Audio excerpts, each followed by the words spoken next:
Imagine living each day not chasing comfort, not trying to escape challenge, but walking straight into difficulty with strength, purpose, and calm.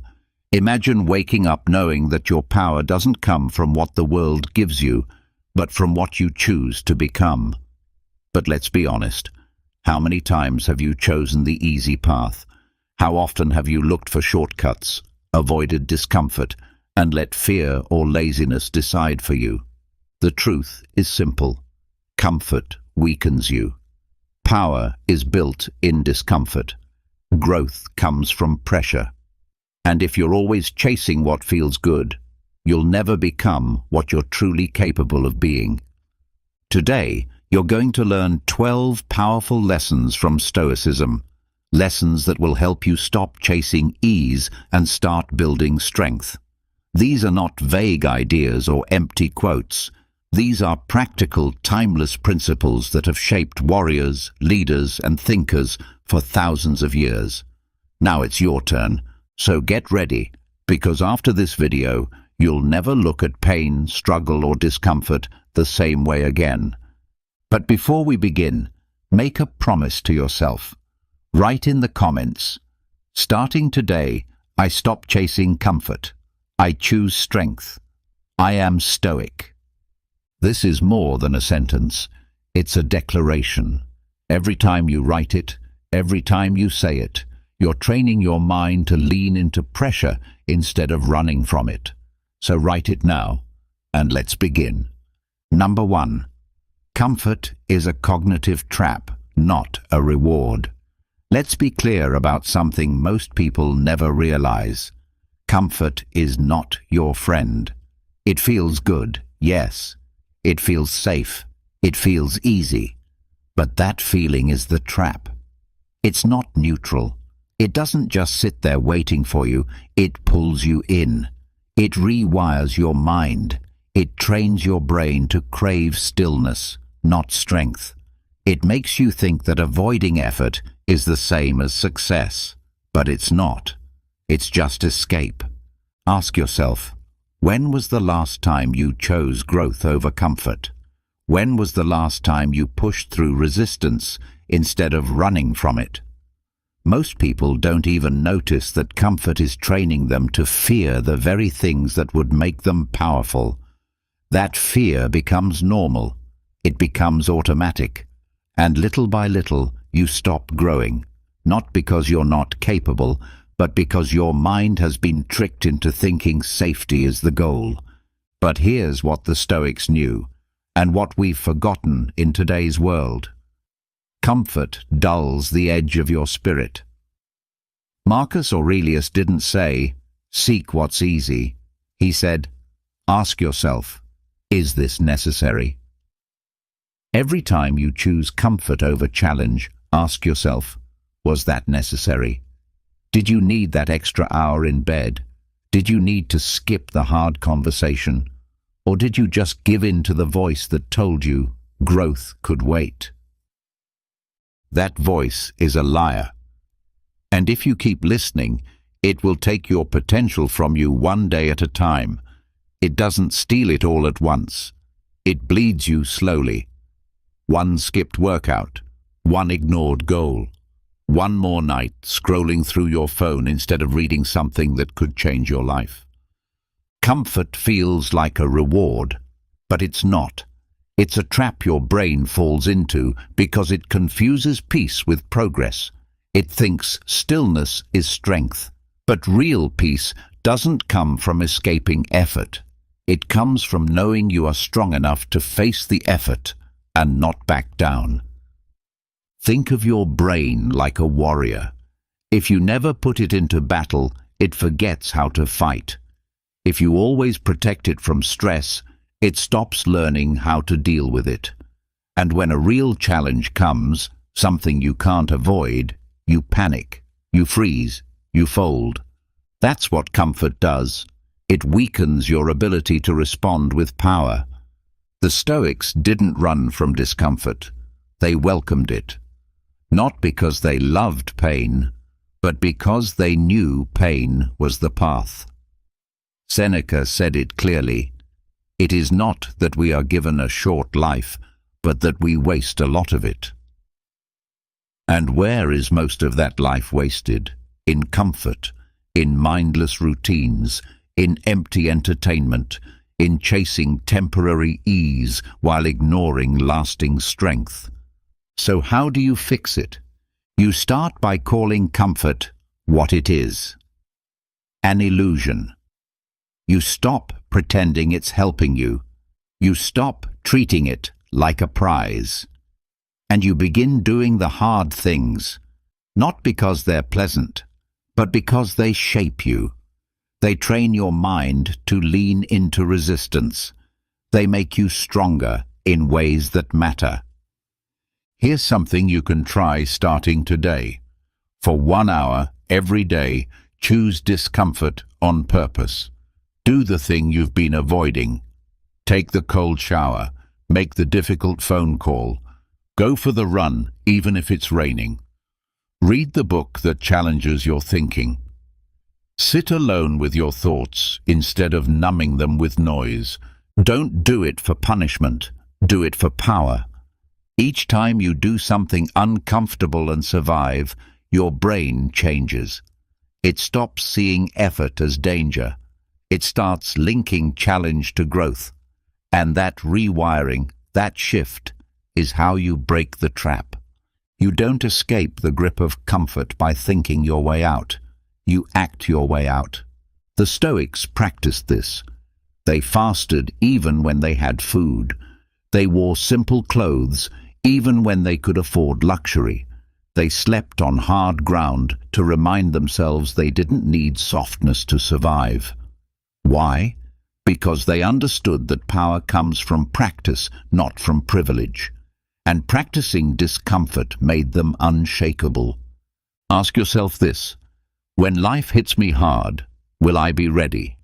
Or will I be so used to ease that I break the first time things don't go my way?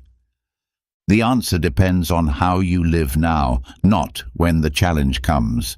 You can't train for the storm in the middle of it. You train now while things are calm. You build the muscle before the weight gets heavy. So stop chasing comfort. Stop lying to yourself about what it gives you. It's not peace. It's not strength. It's not freedom. It's the slow death of your potential. From today forward, every time you feel yourself reaching for what's easy, pause. Ask yourself, is this making me weaker or stronger? Is this helping me grow or holding me back? And if the answer is weakness, choose the other path. Remember this: comfort is not your reward for working hard. Strength is. So don't worship comfort. Use it as a signal. When you feel it pulling you in, see it for what it is, and walk the other way. Not because it's easy, but because you are here to build power, not pass time. You are not here to coast. You are here to become. Number 2.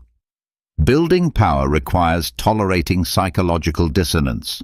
If you want to build real power, not just look strong, but be strong, you need to get comfortable with an uncomfortable truth. You are not yet who you could be. You are not there yet. There's a gap between the version of you that exists right now and the version of you that you must become. And the space between those two realities is where the real battle takes place. That space is called dissonance. It's the uncomfortable tension you feel when you look at yourself in the mirror and see all the habits, fears, and excuses that hold you back. But at the same time, you carry a vision in your heart of the person you're meant to become. That vision is powerful, but it hurts. Because every time you see it, you're reminded that you're not there yet. Most people run from that feeling. They distract themselves. They numb it with entertainment, comfort, food, endless scrolling, or toxic positivity. Anything to avoid the pain of growth. But here's the truth. You will never become powerful until you learn to stand inside that tension, until you face the dissonance without flinching. This isn't just some motivational idea, it's a psychological fact. Growth creates friction. Power comes from pressure, and the mind, like the body, doesn't grow unless it's stressed.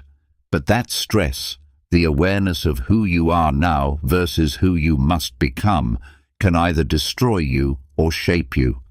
The Stoics understood this deeply. Epictetus said, "How long are you going to wait before you demand the best for yourself?" That question stings. Why? Because deep down, we know we've been delaying. We know we've been settling for less than what we're capable of. And that realization doesn't feel good, but it's necessary. That sting is the beginning of power. To grow, you must be honest, brutally honest, not just about your goals, but about your current reality, about your weaknesses, your distractions, your lies. You must be able to say, "I'm not there yet, but I will be, and I am willing to face what that journey will demand from me." That's what dissonance does. It shows you the price of transformation, and that price is never small. It demands sacrifice. It demands discipline. It demands that you let go of who you are today and that you don't cling to comfort while pretending to chase greatness. But here's the key. Don't run from the pain. Learn to sit with it. Let it sharpen you. Think of it like this. Inside a forge, metal doesn't become a sword by resting. It becomes a sword by enduring fire, pressure, and repeated blows. That's how your character is forged. In the fire of contradiction, in the pain of knowing that who you are isn't good enough yet. But instead of folding, you endure. You allow that inner conflict to fuel the transformation. Every time you feel the tension between your current self and your ideal self, that is a moment of clarity. Don't ignore it. Don't push it away. Listen to it. Let it push you forward. When you say, "I want to be disciplined," but your habits are lazy, that's dissonance. When you say, "I want to be strong," but your actions are weak, that's dissonance. And instead of hiding from that, face it. Say to yourself, "This hurts because I care. This stings because I know I'm meant for more." It's supposed to be uncomfortable. That's how you know it's real. Look at any powerful person you admire, an athlete, a philosopher, a leader, a builder. You'll find one thing in common. They didn't escape dissonance. They used it. They stood in that painful space between who they were and who they were becoming. And they didn't quit. They didn't lie to themselves. They used the tension as fuel. The Stoics were not perfect men. They were warriors of the mind. Marcus Aurelius, even as emperor, constantly reminded himself of how far he still had to go. He wrote, not to show off his wisdom, but to hold himself accountable. Every day he faced the gap between the ruler he was and the ruler he should be, and in that space he grew. So here's your challenge. Stop running from the dissonance. Stop pretending you're okay with being halfway to your potential. Stand in the gap. Let it burn. Let it wake you up. That pain you feel when you know you've fallen short. That's the beginning of power. Repeat this to yourself. I am not there yet, but I'm willing to do the work. I will not hide from the truth. I will hold the vision, even when it hurts. Because that's what separates the average from the powerful. The average avoid the pain. The powerful use it. You don't build strength in comfort. You build it in conflict. You don't find clarity by hiding. You find it by facing yourself. So don't fear the gap between who you are and who you must become. Live in it. Train in it. Grow in it. That's where your power begins. Number 3. Comfort breeds emotional fragility. Let's face it, life is hard. Sooner or later, pain comes. Disappointment knocks. Stress shows up. People betray you. Plans fall apart. You get sick. You lose something or someone. That's not pessimism. That's reality. The Stoics didn't fear this truth. They accepted it. They welcomed it, because they knew something most people today have forgotten. If you live your life trying to avoid hardship, you will never be strong enough to handle it when it arrives. Comfort feels good now, but it weakens you over time, and the cost is your emotional resilience. It trains you to be soft. It teaches you to avoid, not endure. And when pain finally shows up, and it always does, you don't just suffer from the problem. You suffer because you were never prepared to handle it. That's what comfort does. It erodes your emotional muscle. Slowly, quietly. It makes you fragile. The kind of fragile that breaks easily under pressure, like glass. The kind of fragile that gets overwhelmed by small things. That can't recover from setbacks. That spirals when something unexpected happens. Not because life is too hard, but because you were trained by comfort to expect it to be easy. And that's a dangerous way to live. The Stoics had a word for the mindset we need instead. They didn't just want resilience. They wanted anti-fragility. That's not just the ability to survive pressure. It's the ability to grow stronger because of it. To take the shock, the stress, the hit, and not just come out okay, but come out better. Ask yourself this.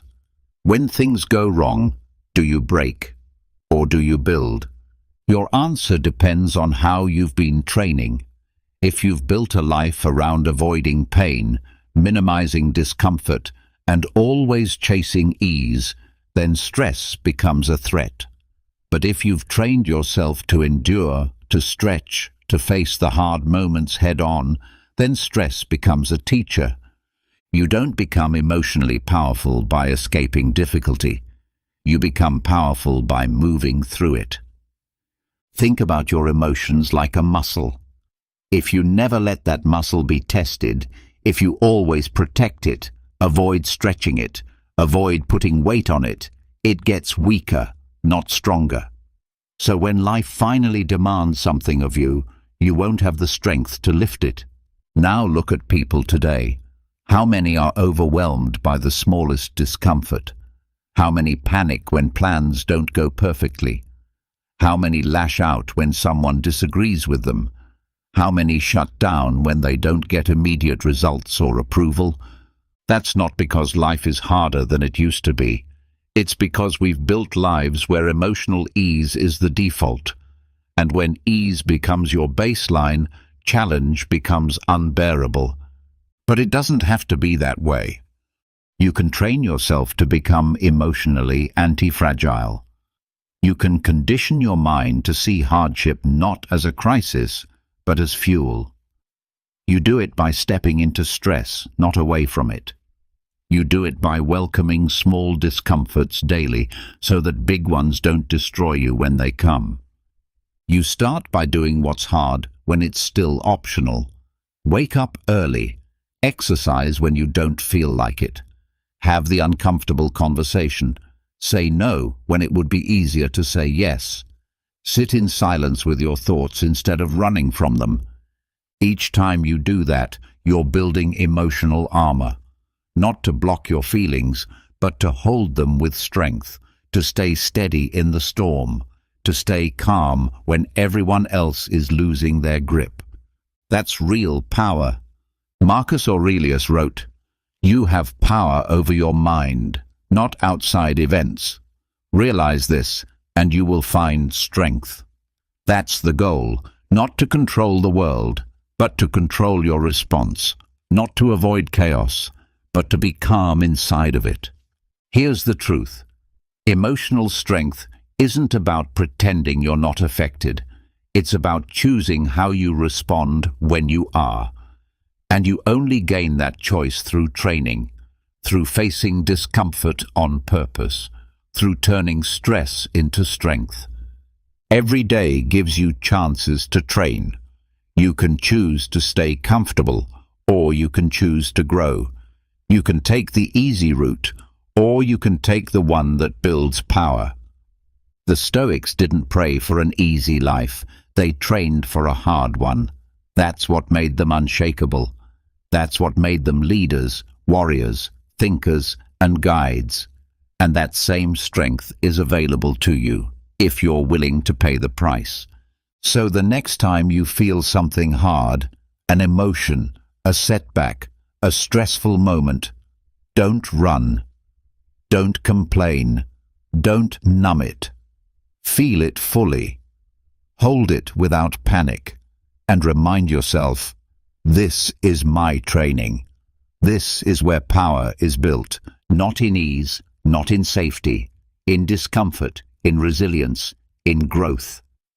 Emotional fragility is the cost of a life lived too softly, but emotional power, that's the reward for a life lived with courage. Choose the harder path and become unbreakable. Number 4. Comfort encourages false identity construction. Who are you really? That's not a small question. It's the question. But be honest. How much of who you believe you are is based on what you prefer rather than what life demands? You see, comfort gives you the space to invent stories about yourself. You say, I'm just not a morning person. I don't do confrontation. I'm more creative than disciplined. I'm just being authentic. But look closer. Are those traits part of your true nature, or are they identities shaped by ease, fear, and avoidance?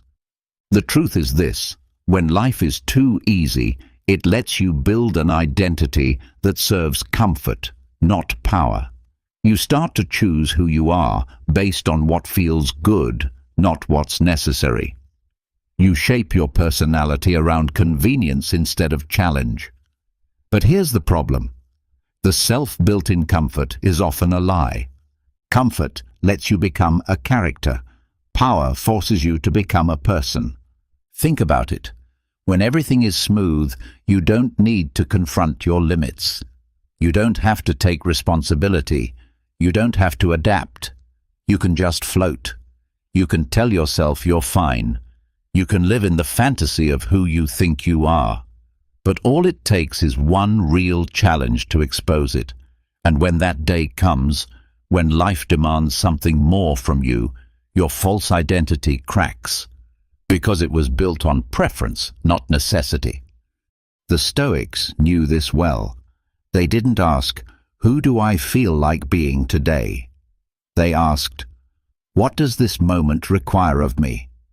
That's the real question. That's how power is built. Identity should be shaped by function, by duty, by result, not by taste. You say you're a leader. Good. Then lead when it's hard, not when it's popular. You say you're disciplined.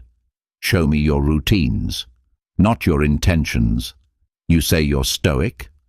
Let's see how you act when you're under pressure, not how you talk when you're calm. Comfort lets you adopt labels, but power demands you prove them. This is the real difference between false identity and earned identity. One is performed, the other is forged. Forged in repetition, in hardship, in sacrifice, in doing what needs to be done, regardless of how you feel. The identity you build through power isn't always glamorous. It doesn't always match the version of yourself you had in mind. It's often quiet, functional, focused, but it's real. It stands up under pressure. It lasts when comfort fades. It shows up when nobody's watching, and it doesn't need applause. So how do you know if you're living from a false identity? Simple. Ask yourself, do I only act when I feel like it? Do I adjust my behavior to be accepted instead of to grow? Do I avoid hard tasks and justify it with personality? Do I talk about change more than I practice it? If the answer is yes to any of those, you're living in a mask, a version of yourself shaped by comfort, not by commitment. But there's a way out. There's always a way out. You stop asking, "Who do I want to be?" and you start asking, "What needs to be done?" You stop curating your personality for others, and you start building your character through your actions. This is what the Stoics did. Marcus Aurelius didn't want to be emperor, but he rose to it. Epictetus didn't choose to be a slave, but he became one of the greatest teachers of resilience the world has ever known. They didn't chase identity. They earned it. That's what you must do. Let go of the fantasy. Let go of the image, and get serious about function. You want to be respected? Then become reliable. You want to be powerful? Then become responsible. You want to be wise? Then become disciplined in your thinking.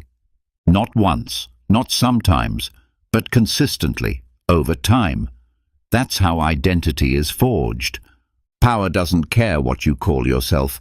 It only responds to results. So the next time you find yourself clinging to a label, pause. Ask yourself, is this identity helping me serve my purpose, or is it helping me stay comfortable? If it's just comfort, let it go. You were not born to be a slogan. You were not born to be a curated version of yourself. You were born to build yourself through action. So strip away the false layers, burn off the fluff, get to work. Your identity should be the result of your discipline, not the excuse for avoiding it. Remember this: comfort lets you pretend, but power proves who you really are. Number 5. Power is found in voluntary discomfort. If you only grow when life forces you to, you're already behind. Real power doesn't wait for pain to arrive. It doesn't hide, hoping the world will be kind. It steps into hardship on purpose. It trains under stress by choice. It chooses the fire before the fire chooses it. Because discomfort is coming, sooner or later. The question is, will it find you weak, or will it find you prepared? Comfort lies to you. It says you're okay as you are. It tells you that rest is reward enough. It makes you believe that ease is a lifestyle you can sustain forever. But comfort rots the edges of your strength. It convinces you that you're growing when you're actually standing still. And then, when real adversity shows up, you break. Not because life is too hard, but because you've been living too soft. The Stoics didn't live that way. They trained for discomfort. They practiced it. They welcomed it. They fasted when food was available. They slept without luxury, even when they had wealth. They told themselves the truth, even when it stung. And they faced daily life with the mindset of a warrior, not because they wanted to suffer, but because they knew power must be forged.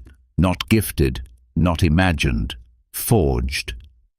Seneca once wrote, "Set aside a certain number of days during which you shall be content with the scantiest and cheapest fare, with coarse and rough dress, saying to yourself all the while, 'Is this the condition that I feared?'" That is a mindset shift most people never make. To look discomfort in the eye and say, "You don't scare me. I chose this." Voluntary hardship is not about proving something to others. It's about proving something to yourself. It's about breaking your dependence on ease and learning to lead your mind through pressure. It's about sharpening the edges of your will. The body gets stronger under resistance. The same is true of your spirit. Each time you wake up earlier than you want, each time you push through physical strain, each time you sit with emotional discomfort instead of running from it, you grow. Each moment of voluntary challenge stretches the limits of who you are. You begin to expand. Your capacity increases. You stop being ruled by your cravings and start being ruled by your principles. You begin to learn that the hardest part of doing something difficult is usually just starting. Once you begin, momentum builds, confidence builds, and most importantly, trust builds. The kind of trust you can only earn with yourself. Not the shallow kind that comes from a perfect plan or a burst of motivation. The deep kind. The kind that says, I do what needs to be done, whether I feel like it or not. And that kind of trust is power. Because when discomfort hits you by surprise, when life turns cold or empty or overwhelming, you'll already have the muscle memory. You'll already know how to breathe through stress. You'll already know how to suffer with intention instead of panic without direction. Most people only know how to survive difficulty, but you can learn how to use it, to grow stronger because of it. That is the power of voluntary discomfort. It trains your mind to stop asking, "Do I like this?" and start asking, "Is this helping me grow?" There is no growth in comfort. None. You can coast there. You can maintain there, but you cannot evolve. The version of you that has discipline, clarity, resilience, that version only lives on the other side of challenge. It doesn't show up by accident. It has to be carved out by choice. So instead of waiting for adversity to teach you a lesson, step into challenge by design. You don't need to live in agony, but you do need to feel the edge of discomfort often enough to stay sharp. Train your body with effort. Train your mind with silence. Train your emotions with honesty. Train your will with action. And each time you do, you remind yourself, power is not something you borrow from your surroundings. It's something you build from the inside. Voluntary discomfort is the furnace where that power takes shape. So embrace the early mornings. Welcome the silence. Say what needs to be said. Finish what you start. Take the long route. Feel the hunger, the cold, the sting of effort.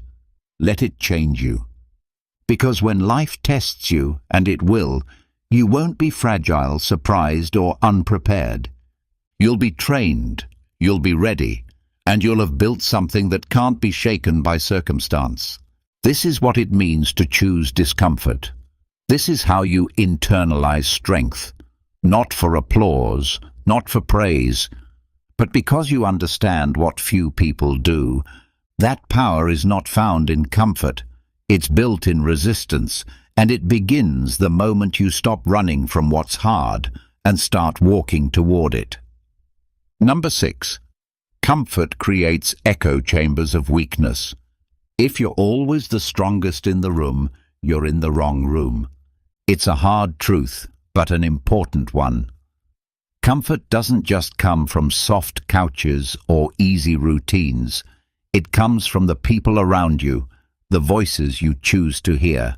And when those voices always tell you you're doing enough, when they never challenge you, when they validate your excuses, when they flatter your laziness, that's not a support system. That's a trap. Comfort creates echo chambers, and echo chambers kill growth. It's easy to surround yourself with people who never push back, people who are just like you, who think like you, speak like you, act like you. People who don't force you to level up because they're not leveling up themselves. And at first, it feels good. You feel accepted. You feel safe. You feel like you belong. But be careful. That safety has a cost. When the people around you only reinforce your current habits, your current mindset, your current pace, you stop evolving. You stop questioning. You stop pushing. You stop learning. And before you know it, you're stuck. Not because you lack potential, but because no one is challenging you to unlock it. That's what comfort does. It builds walls around you. Soft walls, Quiet walls, friendly walls, but walls nonetheless. And behind them, growth withers. The Stoics didn't seek out comfort. They didn't surround themselves with yes men. They surrounded themselves with truth, with pressure, with challenge. Marcus Aurelius had teachers, philosophers, and generals who weren't afraid to correct him. He wanted to be challenged because he understood that growth comes from friction, not from flattery. If you want to build real power, you have to seek environments that humble you. You have to walk into rooms where you are not the best, not the smartest, not the fastest, not the strongest, where you are exposed, where your flaws show, where your pride burns a little. That's where growth lives. Because when you're surrounded by people who are ahead of you in some way, whether it's their discipline, their mindset, their skills, you don't stay comfortable. You stretch, you adapt, you improve. But that only happens when you're willing to leave the comfort of praise and enter the discomfort of pressure. Ask yourself this: do you choose your circle based on comfort or growth? Do you spend your time with people who inspire you to rise, or people who make it easy to coast? Are you willing to be the least impressive person in the room if it means becoming better? Too many people spend their lives building social circles that protect their ego. They don't want to feel small, so they surround themselves with smaller thinkers. They don't want to be held accountable, so they choose people who normalize their mediocrity, and then they wonder why they feel stuck, unmotivated, uninspired. It's simple. Growth demands exposure. Power demands pressure. If everyone around you is comfortable, then no one is growing, including you. But when you deliberately enter rooms where you're outmatched, when you listen more than you talk, when you observe more than you boast, when you feel the sting of inadequacy, that sting becomes fuel. It wakes you up. It shows you the gap between who you are and who you could be, and it dares you to close it. That's what powerful people do. They don't avoid the challenge. They move toward it. They don't fear being the weakest in the room. They seek it, because they know that being the weakest today is the first step to becoming the strongest tomorrow. And when you start doing that, when you willingly step into places that make you uncomfortable, when you seek mentorship, when you train with people better than you, when you open yourself to critique instead of praise, you become dangerous. Not dangerous to others, dangerous to your old self. Because the version of you that clings to comfort cannot survive that kind of pressure. It will break apart, and something stronger will be built in its place. That's how power works. It's not created in silence. It's not created in rooms where everyone agrees with you. It's created in places where your weaknesses are visible, where your ego gets tested, where your skills are sharpened by being outclassed, and your mindset hardened by refusing to quit. So, look at your environment. Look at your circle. Look at the people you listen to most. Do they challenge you or comfort you? Do they push you or pacify you? Are they calling you forward or holding you back? Because if your environment is too safe, you're not growing. And if you're not growing, you're getting weaker. So get out of the echo chamber. Walk into the storm. Find people who are ahead of you. Learn from them. Train with them.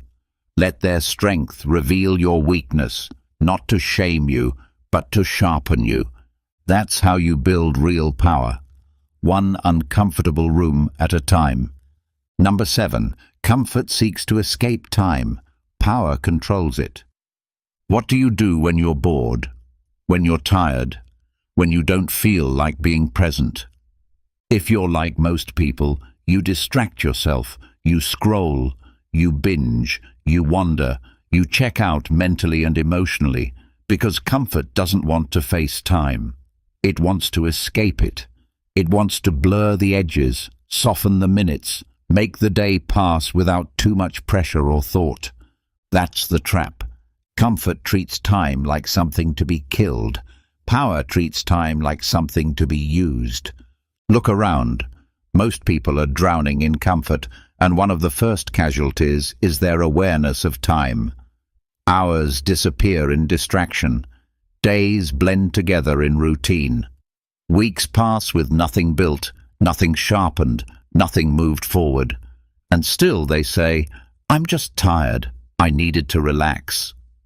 Relaxation isn't the enemy, but unconsciousness is. Escaping time is not rest, it's erosion. You lose more than minutes when you waste time. You lose focus, urgency, direction. You start to live like life will just keep handing you more chances. Like there's always next week, next year, someday. But someday is not a strategy. It's a slow death. The Stoics knew this. They were obsessed with time, not because they feared it, but because they respected it. Seneca said, "People are frugal in guarding their personal property, but as soon as it comes to squandering time, they are most wasteful of the one thing in which it is right to be stingy." Why? Because time is the only resource you can't get back. You can lose money, recover. You can lose energy, sleep, but lose time, and it's gone. Forever. Powerful people understand this. Builders of strength, discipline, and legacy, they don't drift through the hours. They don't ask, "How can I pass time?" They ask, "How can I use it to move forward?" That difference in mindset is everything. Comfort loves timelessness. It loves entertainment that never ends, conversations that go nowhere, plans with no deadlines. It wants you to float.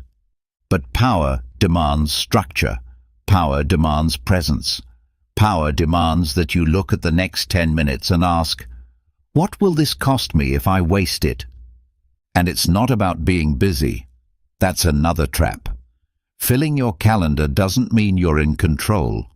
Being frantic, overworked, constantly stimulated, that's just chaos in disguise. True control over time means clarity, precision, intention. You know what matters and when it needs to happen. You don't let the clock rule you, but you don't disrespect it either. You master time by mastering yourself. Start here. Stop treating time like an endless supply. Start seeing each day as a deposit, non-refillable. You get 24 hours. Some of it must go to sleep, some to eating, recovery, stillness. But the rest, that's your power window. That's your training ground. That's your fire. If you waste that time, you're not just being lazy. You're delaying your evolution. You're postponing your potential. You're giving away your most valuable asset in exchange for nothing. But if you own that time, if you treat it like a weapon, then each hour becomes a tool. A tool to build the discipline you need. A tool to attack your goals. A tool to reflect, to think, to sharpen. Every minute you claim intentionally adds weight to your will. So ask yourself, what are you doing with your time? Not what are you planning? What are you actually doing? When you wake up, do you know where your first hour is going? Or do you give it away to your phone, to the noise, to the habits that steal your edge? When you hit resistance, do you use time to push through, or do you use it to escape? "Let me just relax for a second" becomes 20 minutes, then an hour, then the day is gone. And it's always gone faster than you think. You don't get time back, but you can take control of what's left. The difference between the powerful and the passive is not talent. It's not intelligence. It's how they use their hours. One person wastes time to protect comfort. The other uses time to forge power. Every moment you face is a fork in the road. drift or decide, escape or build, delay or act. So don't just be mindful of your time, be militant, audit your day. Watch the moments that slip away and ask, did I own that time, or did comfort steal it from me? Remember this, time doesn't care what you say. It responds to what you do. And once it's gone, it doesn't come back. So take hold of the hours, turn them into action, turn them into strength. Don't kill time, weaponize it. Number 8. Power emerges through relational risk. You cannot become powerful if you're afraid of being disliked. Let that settle in. Comfort tells you to keep the peace, to avoid confrontation, to stay agreeable. It tells you it's not worth the argument, don't stir the pot, or just let it go. And sometimes, yes, peace matters. But not when the cost is your integrity, not when the price is your voice, not when avoiding conflict means shrinking who you are. Comfort makes you passive, power makes you truthful. And the truth is rarely easy. It doesn't always land softly. It doesn't always get applause. It doesn't always protect your image. But if you want to grow, if you want to build a life based on reality, not on performance, you will have to risk tension in your relationships. You will have to say things that might make people uncomfortable. You will have to draw lines that others will not like. You will have to walk away from certain situations. You will have to challenge behavior, question loyalty, and confront dishonesty, even when silence would be easier. And yes, people may not like it, but power does not grow in relationships built on silence and pretending. It grows when you choose honesty over harmony, responsibility over approval, principle over popularity. The Stoics understood this. They didn't seek arguments, but they didn't fear them either. Marcus Aurelius once wrote, "If it is not right, do not do it. If it is not true, do not say it." That's the standard. Not will people accept it, but is it true? Is it right? Because here's the hard truth. If you're constantly adjusting your truth to protect your relationships, you're not building connection. You're building a lie. And eventually, that lie will cost you more than the discomfort of a hard conversation. Real power shows up when you choose to speak, even when your voice shakes. When you tell the truth, not because it's convenient, but because it's required. When you hold the line on your standards, even if it means standing alone. That kind of strength doesn't come from comfort. It comes from taking relational risks. Have you ever noticed how easy it is to be honest when nothing is at stake? But what about when your honesty might upset someone you care about? What about when it might end a relationship, disappoint a friend, or create distance? That's the test. Will you trade truth for approval, or will you speak what's necessary, even if it means things change? Most people fold, not because they're evil or weak, but because they've been trained by comfort to avoid tension at all costs. They think peace means no conflict, when in reality, peace means no lies. It's easy to get trapped in relational comfort, laughing when you want to confront, agreeing when you want to challenge, staying silent when you want to speak. But every time you do that, you lose a little power. You hand it over. You let the desire to be liked outweigh the need to be honest. And over time, you become invisible, not just to others, but to yourself. But there is another way. You can start choosing discomfort. You can tell the truth even when it shakes the room. You can set boundaries that protect your energy and your purpose.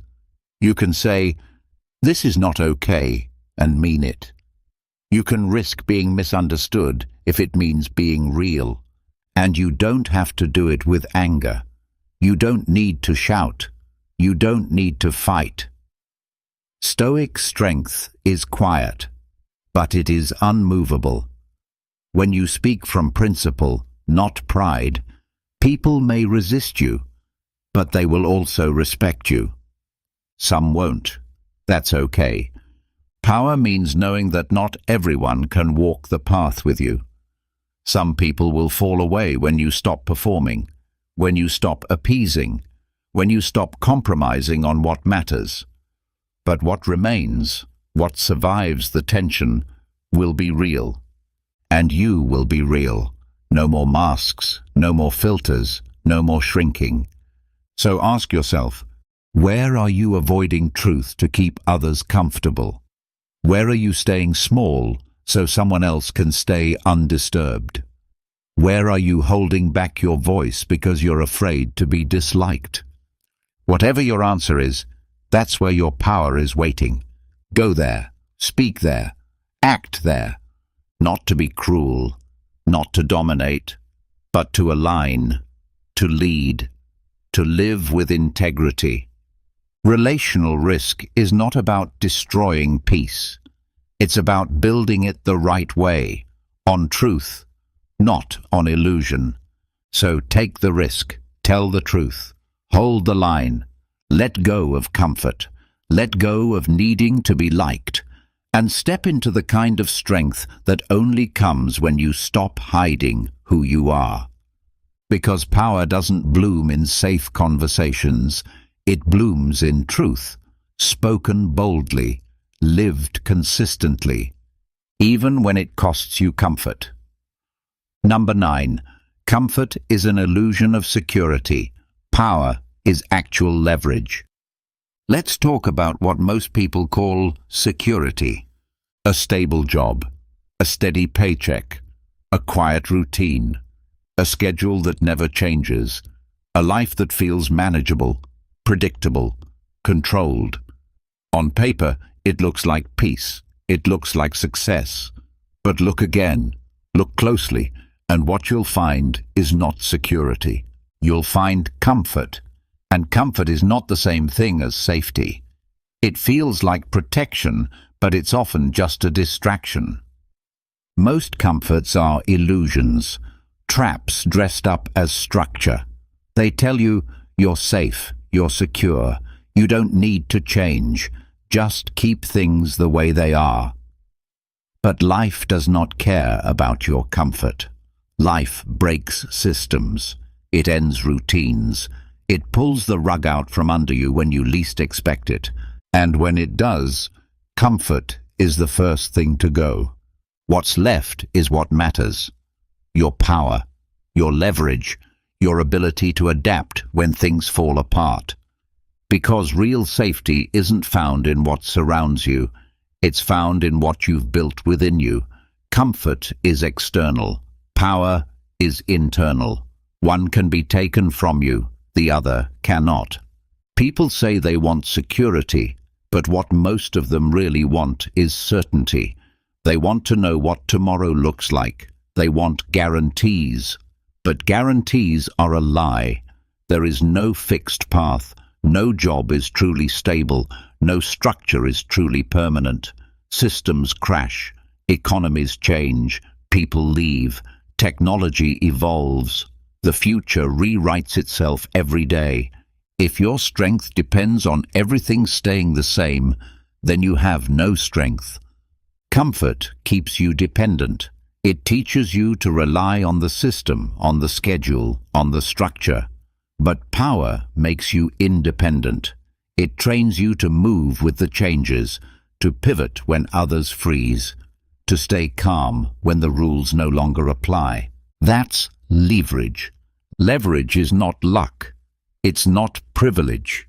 It's preparation. It's owning your skills, your discipline, your clarity, your adaptability. It's being valuable no matter where you are or what happens. It's having options because you've built yourself to create opportunities, not wait for them. The Stoics lived this truth. Marcus Aurelius ruled during war, disease, betrayal, and uncertainty. His empire was in constant motion, and yet he remained steady. Why? because his identity wasn't rooted in his title or the empire's peace. It was rooted in his training, his philosophy, his inner framework. That's real power. And you don't need to be an emperor to build it. You just need to stop placing your sense of security in things you don't control. You don't control the market. You don't control your company. You don't control other people. But you do control how you respond, how you prepare, how you build. You can wake up every day and ask, am I becoming stronger or more dependent? You can look at your life and say, if this all collapsed, would I still be able to stand? That's not fear, that's clarity. And clarity is what kills the illusion of comfort. Look at your routines, look at your job, look at your habits. Are they making you more adaptable or more reliant? Are they building skills or just filling time? Are they strengthening your mind or keeping it numb? Real security is knowing that no matter what breaks, you won't. You don't panic when your job disappears because you've built skills that transfer. You don't fall apart when life shifts because your mindset isn't tied to control, it's tied to growth. You don't cling to the system because you've trained yourself to survive outside of it. That's leverage. That's power. And it comes from rejecting the illusion that comfort is enough. Because comfort is a borrowed peace. It can be taken at any time. But power is something you own. It's built in discomfort, in adaptation, in preparation. It's built when you say, I will not depend on ease. I will become strong enough to stand when ease disappears. So take a hard look at what you're holding on to. Are you clinging to comfort because it feels safe? Or are you building power because you know safety is never guaranteed? The Stoics didn't fear the collapse of structures. They trained for it. So should you. Don't chase illusions. Don't trust comfort to protect you. Build leverage. Build skill. Build self-command. Because when the world shifts, and it always does, comfort won't save you. But power will. Number 10. Power comes from identity anchored in process, not outcome. Everyone wants results. Everyone wants the transformation, the recognition, the visible proof that the work is paying off. And there's nothing wrong with wanting results. But here's the problem. Comfort teaches you to worship them, to make results your reason, to chase dopamine instead of discipline. Comfort says, I'll keep going if it's working. Power says, I'll keep going because it's the right path. Comfort attaches your identity to outcomes. It makes you think that success only matters if it can be seen, measured, posted, or praised. So you work hard for a week, and if you don't see progress, you doubt the process. You start asking, is this even worth it? And when the dopamine fades, so does your effort. But that's not power. That's addiction to validation. That's discipline with conditions. Real power comes from identity that is anchored in the process, not the result. It comes from waking up each day and doing what needs to be done, even when no one's watching, even when it doesn't feel good, even when the results aren't visible. It comes from the ability to stick to the work, not because you're seeing immediate change, but because this is who you've decided to be. That's what separates the powerful from the passive. Comfort needs motivation. Power builds momentum. And that momentum comes from commitment. From saying, I am the kind of person who does the work, whether I feel like it or not. Not because someone told you to, not because the outcome is guaranteed, but because the process itself is where identity is formed. The Stoics lived by this. They were not obsessed with victory. They were obsessed with virtue, with showing up, with choosing excellence for its own sake. Marcus Aurelius didn't write his meditations for applause. He wrote them to keep himself on course. He trained his mind to hold fast, not because it produced quick results, but because it was the right thing to do. That's the shift you must make. Stop asking, "What will I get?" Start asking, "Who am I becoming?" Because when your identity is tied to outcomes, you're always at the mercy of what you can't control: external approval, timing, circumstance, luck. But when your identity is tied to the process, you are free, you are grounded, you are consistent. The runner who shows up in the rain is not chasing weather, he's building identity. The writer who writes without inspiration is not chasing perfection, she's building discipline. The person who trains when no one's watching is not chasing attention, they're choosing mastery. This is where power lives. Not in the dopamine hit of quick wins, but in the quiet decision to stay the course when no reward is in sight. You'll face days when your progress feels invisible. You'll doubt. You'll get impatient. You'll wonder if it's working. That's where most people quit. Not because they weren't capable, but because they were addicted to instant validation. Because they needed the world to tell them they were on the right path. But the Stoic path says, you don't need proof today, just commitment. You don't need applause, just alignment. If the process is right, the result will take care of itself. And even if it doesn't look like you imagined, you'll still have built something greater: unshakable consistency, self-trust, character. So when you wake up tomorrow, don't ask how far you are from the goal. Ask, did I show up today? Did I give my full effort? Did I keep the promise to myself? If you did that, you're winning. Because every time you choose the process over the outcome, you strengthen the foundation. And when storms come, and they will, that foundation will not crack. Discipline without dopamine.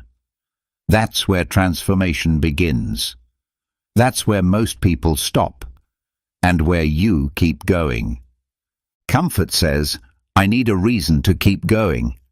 Power says, I am the reason. So build the habit, protect the process, trust the path. Not every step will be exciting. Not every day will look like progress. But if you stay rooted in the work, in the intention, in the practice, you will become someone the old version of you would never recognize. And it won't be because the world finally noticed. It will be because you kept going when no one did. That's the difference between the comfort seeker and the power builder. One waits to feel ready. The other acts from who they've chosen to become.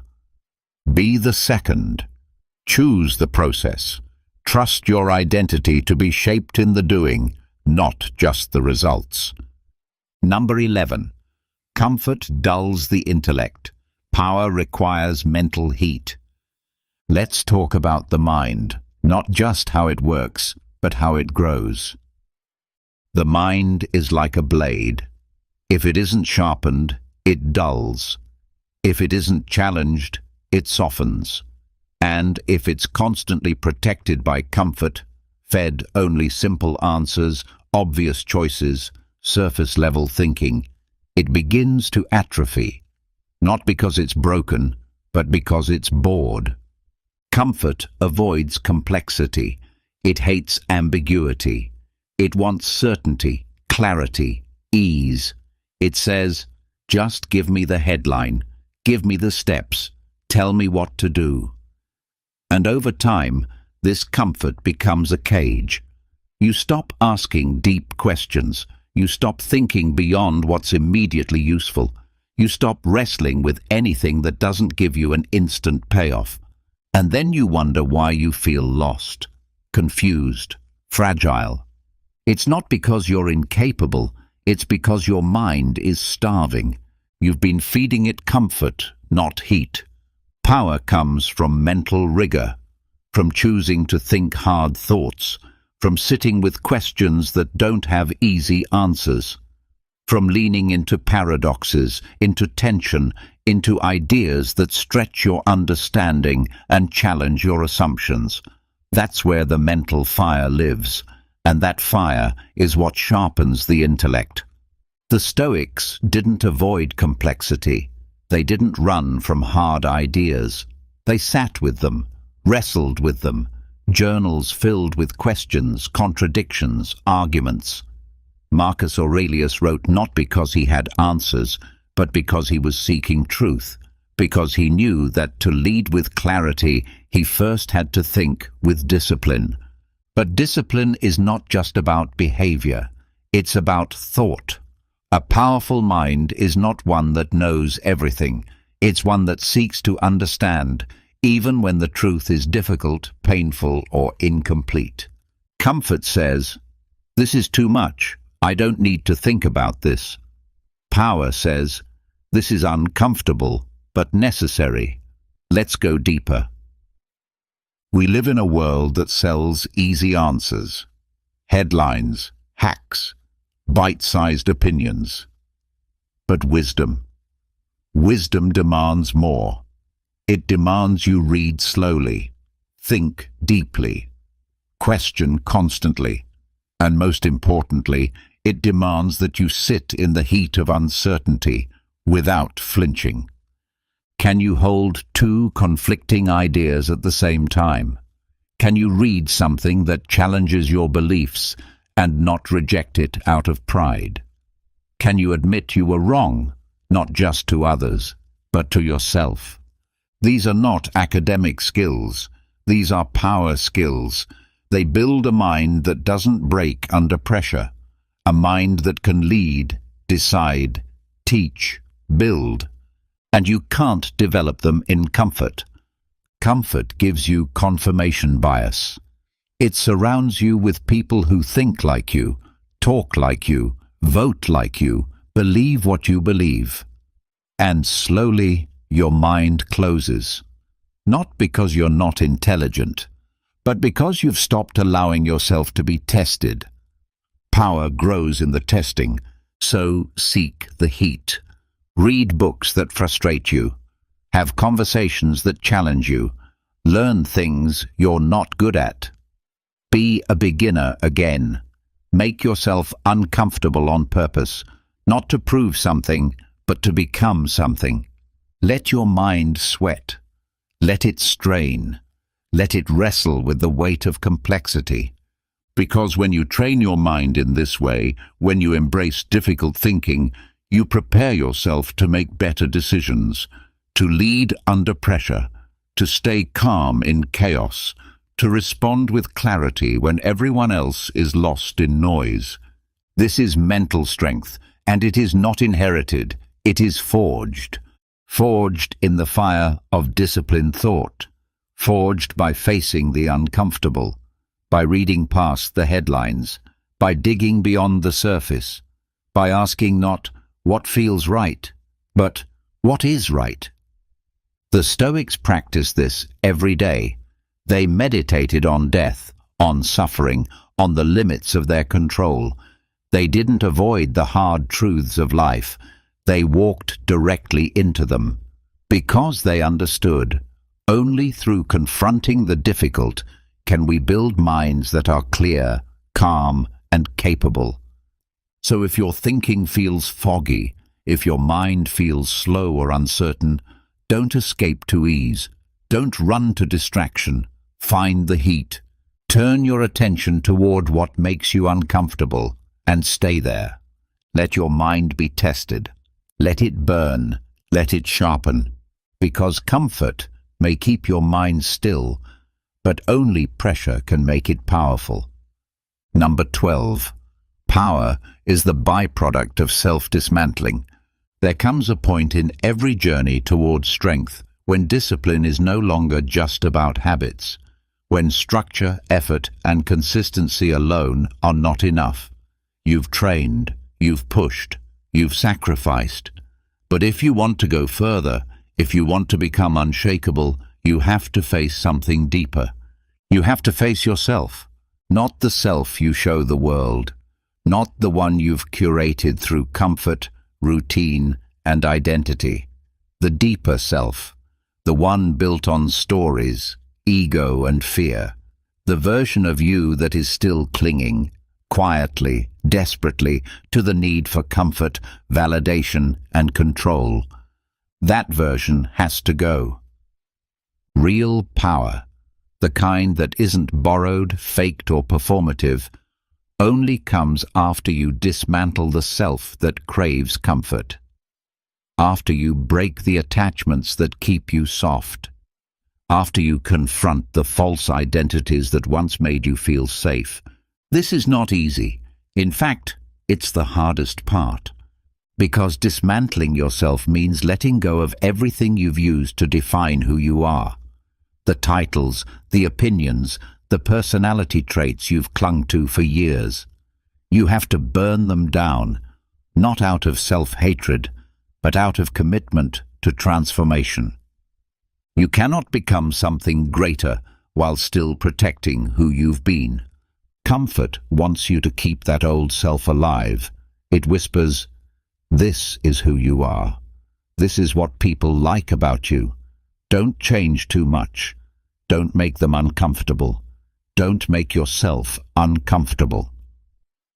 But that voice is fear in disguise. And if you listen to it, you stay stuck in cycles of almost growth, always circling, never breaking through. Power doesn't come from feeding the ego, it comes from killing it. This doesn't mean you lose your humanity.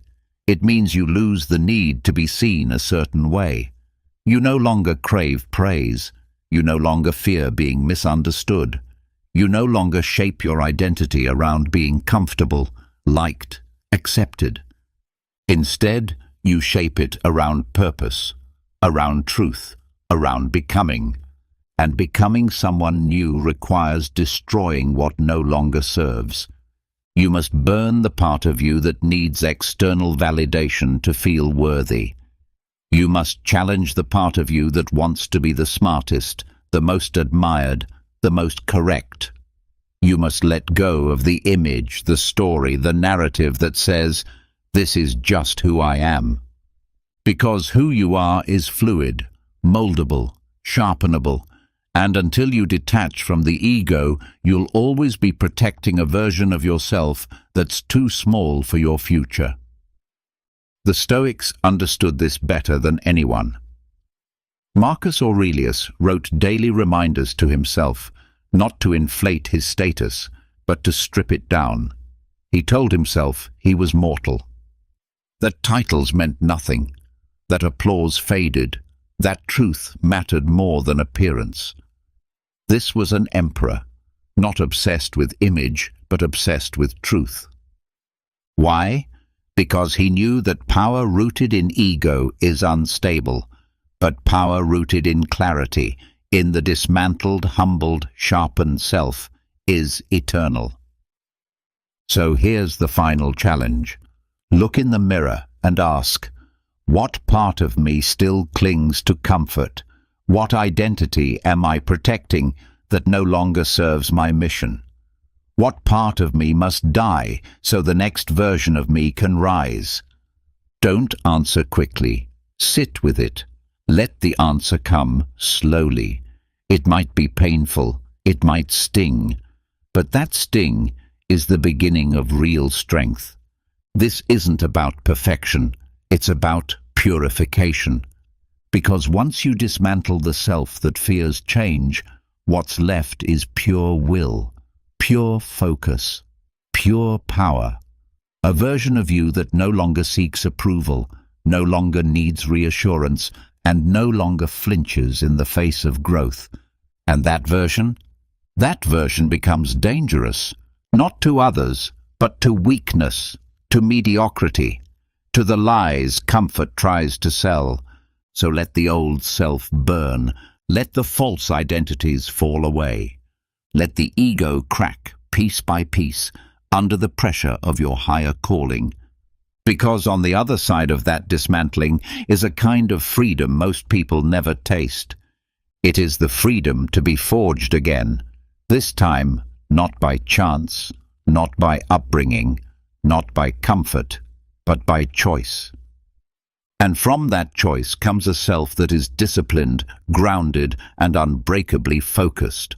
A self that does not seek comfort, a self that builds power, a self that leads from within. That is who you must become, and the path begins not with what you gain, but with what you're willing to let go. You've just been handed 12 tools, not tips, not tricks, tools forged in the fires of ancient Stoicism, built for one reason: to break your addiction to comfort and awaken the power inside you. You now know the truth. Comfort is not your friend. It dulls your mind. It softens your body. It kills your growth. Power, on the other hand, is earned through discipline, through discomfort, through honesty, through facing who you are and deciding who you're willing to become. Get up early. Say what needs to be said. Enter the hard rooms. Break your routines. Risk disapproval. Burn the version of yourself that hides behind convenience. Because comfort won't save you, but power will. Now, here's your challenge. In the comments, write, "I choose discomfort. I build power. I am stoic." Don't just type it. Mean it. Let it be your new contract with yourself. Let the world know you're not here to coast. You're here to forge something greater. And if this message lit a fire inside you, subscribe to the channel. Because this isn't motivation. It's a movement. And you just stepped into it. Have you ever been ghosted? You thought everything was going great, but suddenly she disappears without a trace, leaving you hanging and wondering what went wrong. Or maybe she's acting hot and cold. One day she's all over you. The next, complete radio silence. It's maddening, isn't it? Let me be brutally honest with you. Women are playing games. And if you don't recognize these games and know how to handle them, you'll find yourself stuck in an endless cycle of frustration, confusion, and heartbreak. But here's the catch. It's not your fault that these games exist, but it is your responsibility to outsmart them. Today, I'm going to share with you 10 foolproof strategies to outsmart any woman playing games with your heart. And no, I'm not talking about manipulation. I'm talking about mastering yourself through stoicism. You will learn to become the calm in the storm, the unshakable man who can't be controlled by anyone. So buckle up, because this is going to be a wild ride that will change the way you handle relationships for good. Before we dive into these strategies, let's get one thing clear. Why do women play these games in the first place? Why do they ghost you, breadcrumb you, or keep you in emotional limbo? The truth is, women use these games as a way to test your emotional strength. They want to see if they can control you, manipulate you, and make you question your own worth. If they succeed in doing so, you're done. They'll lose respect for you, and you'll find yourself chasing after them, desperate for their validation. But here's the good news. You don't have to play along. Instead of being a puppet in her emotional roller coaster, you're going to become the master of your own emotions. Through stoicism, you'll learn how to remain calm, collected, and in control, no matter what game she tries to play. This isn't just about winning with women. It's about taking control of your life. It's about refusing to let your emotions be manipulated and standing tall as a man who knows his worth. So, if you're tired of being played, done with the emotional games, and ready to take your power back, stay tuned. These 10 Stoic strategies will change your life. The first strategy is about detaching emotionally and stopping the reactive behavior that most men fall into. Detachment doesn't mean you don't care. It means that your emotions no longer control you. You are no longer reactive. Most guys freak out when a woman pulls away or starts acting distant. They become anxious, overthink the situation, and try to fix things. But here's the truth. Women are testing you. They want to see how easily you crack under pressure. When you chase after them, desperate for their attention, you fail the test. Instead, you need to remain emotionally detached. Whether she's texting you every 5 minutes or ghosting you for a week, your emotional state should remain unchanged. Stay calm, stay centered, and don't let her games sway you. The more you practice emotional detachment, the more attractive you become. Women are drawn to men who can stay composed because it shows strength, and strength is what makes you irresistible. The second strategy is to recognize her manipulative behavior patterns. Women are creatures of habit, and once you start paying attention, you'll begin to notice patterns in their behavior that you didn't see before. Why is this important? Because patterns reveal intent, and once you can recognize the pattern, the game becomes predictable. When something becomes predictable, you can easily outsmart it. One common pattern you'll likely notice is hot and cold behavior. One day she's texting you non-stop, saying how amazing you are and hinting at future plans together. The next day, nothing. Crickets. She suddenly acts distant, busy, or like she doesn't care. It's maddening, right? This is the classic push-pull strategy. Women use this to see if they can get you to chase after them. If you fall for it and start blowing up her phone, asking if everything is okay, or if you did something wrong, you're playing right into her hands. Here's what you need to do. Recognize this as a test of your emotional control. She wants to see if she can get a reaction out of you. Most guys fail this test because they panic and chase harder. But not you. You're going to stay calm and composed and let her come to you. When you don't react to her hot and cold behavior, you flip the script. Suddenly, she's the one chasing you, wondering why you didn't fall for her game. Let me be clear, this behavior isn't always malicious. Sometimes, women do it subconsciously to test your confidence without even realizing it. But whether it's intentional or not, the result is the same. You need to stay emotionally grounded and unshakable. Another pattern to watch out for is breadcrumbing. This is when she gives you just enough attention to keep you interested, but never fully commits. You might get a flirty text here and there, or she might agree to hang out, but there's always a sense of ambiguity and indecision. This behavior is designed to keep you on edge, always hoping for more, but never fully receiving it. Recognizing these patterns and responding with emotional detachment and strength will help you break free from this cycle and take control of your emotional life. By learning to recognize these behaviors and mastering your own emotional response, you'll transform your relationships and become a man who's unshaken, in control, and immune to the emotional games that many women play. You might receive a flirty text here and there, or she may agree to meet up sometime, but when it's time to actually make plans, she's nowhere to be found. This behavior is a strategy designed to keep you emotionally hooked, investing your time and energy without giving you any real commitment in return. How do you handle breadcrumbing?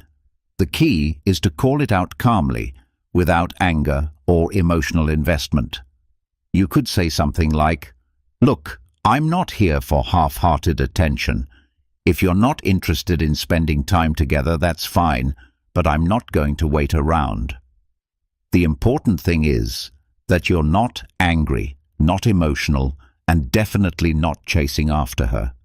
By setting this boundary, you make it clear that you have standards and won't settle for less than you deserve. Setting firm boundaries is essential to commanding respect. The truth is, if you don't establish boundaries early in a relationship, you're signaling to her that it's okay for her to walk all over you. Many men fear setting boundaries because they worry it will scare women off, but women actually crave boundaries because they show self-respect. A man who respects himself earns the respect of others, including women. Setting boundaries isn't about controlling her actions. It's about communicating your needs to feel respected in the relationship. For example, if she's constantly cancelling plans last minute or leaving you hanging without any explanation, you don't ignore it or let it slide. Instead, you address it directly and calmly, saying something like, "I've noticed you've been cancelling a lot lately, and I value consistency. If you're not interested in making plans work, that's fine, but I'm not okay with this back and forth." You're not attacking her, not accusing her, but simply stating your boundary. When you communicate this with self-respect, you're forcing her to either step up and respect you or move on. Either way, you're protecting your emotional energy. Now, imagine you're in a situation where a woman flirts with other guys in front of you, perhaps trying to make you jealous or test how much you care. Most men either blow up and get angry or stew in jealousy. But you calmly pull her aside and say, "Look, I'm not into games. If you're interested in other guys, that's fine, but I'm not sticking around for that." You're setting a boundary, leaving it up to her to decide whether she'll respect it. If she doesn't, you walk away. When it comes to mind games, nothing is more powerful than staying calm under pressure. Women often test men to see if they can provoke them emotionally. They might talk about their ex, flirt with other guys, or make passive-aggressive comments to see how you'll react. It's a classic tactic designed to push your buttons, and most men take the bait. But not you. You'll handle these situations like a Stoic. When she starts pushing your buttons, you remain calm, composed, and completely unbothered. Here's why this works. When you refuse to react, you completely disarm her. She expects you to blow up, get jealous, or argue. But when you stay calm, you send a clear message that she can't control you. Let's take an example. Imagine she brings up her ex during a conversation, saying something like, "My ex used to take me to this amazing restaurant," or "I had so much fun with my ex last summer." She's trying to get a rise out of you, to make you feel insecure or jealous. Most guys would respond by saying something like, "I don't want to hear about your ex," or "Why are you still thinking about him?" But not you. You stay calm and respond with something like, "That's cool, I'm sure he was a great guy." By doing so, you're not giving her the reaction she's looking for, and that makes you unpredictable. In another scenario, imagine she flirts with another guy in front of you, maybe in a group setting. Most men would start to fume, either trying to outdo the other guy or getting angry at her for disrespecting them. But a Stoic man remains calm. Even if it stings a little inside, you don't engage in competition. You simply observe and show her that you're not threatened. If she's doing this to get attention from you, your calmness will make her wonder why you're not reacting. That's when the power shifts back to you. The key here is to never let your emotions control your actions. When you stay calm under pressure, you show her that you're not easily shaken, and that makes you incredibly attractive. Most guys lose their way in relationships because they're too focused on immediate gratification. They want the validation of her affection, the high of her attention, or the quick fix of resolving a conflict. But Stoicism teaches us to focus on long-term goals rather than short-term drama. When you focus on your long-term goals, you stop being distracted by her games. You prioritize your own development, emotional stability, and self-respect, which ultimately leads to a stronger, more balanced approach to relationships. You become less concerned with the immediate highs and lows, and more focused on creating lasting, meaningful connections built on mutual respect and understanding. When it comes to relationships, focusing solely on short-term desires, such as craving attention or trying to fix conflicts immediately, can easily lead to emotional instability. Stoicism, on the other hand, encourages a longer-term perspective. By prioritizing long-term goals, whether in your career, physical fitness, or personal growth, you stop getting caught up in the daily drama that can come with a relationship. Consider this. If you're working hard to build a successful career, improving your fitness, and developing as a person, do you really have time to get lost in petty mind games? Absolutely not. You've got bigger things on your plate. This shift in mindset serves two key purposes. First, it makes you less emotionally reactive, because your emotions are no longer tied to the whims of another person's attention. You stop relying on her for emotional validation because you're already getting that from the progress you're making in your own life. Second, it makes you more attractive because women find purpose-driven men magnetic. A man who is focused on his mission in life exudes an energy that is far more compelling than someone who is fixated on someone else's actions. Let's imagine you've been dating a woman for a few weeks and everything seems to be going well. But suddenly she starts pulling away, texting less, making fewer plans, and acting distant. The typical response for most men would be to panic, overthink, and try to fix things by chasing harder or making themselves more available. But a man who is focused on his long-term goals does not flinch in the face of this. Why? Because he knows that his worth isn't defined by whether or not she's giving him attention. He's busy building his empire, improving himself, and pursuing his goals. If she wants to be part of that journey, great. If not, he won't lose any sleep over it. When you're focused on long-term goals, you naturally become more emotionally independent. You stop needing her to validate your worth because your progress and accomplishments already do that. And here's the thing. When she sees that you're not chasing her or getting caught up in the drama, she will find herself drawn to you more. Why? Because you're not the guy waiting around for her text. You're the guy too busy working on his life to care about petty games. One of the biggest mistakes men make when dealing with women who play mind games is retaliating emotionally. Let's say she flirts with another guy or does something that makes you feel hurt or jealous.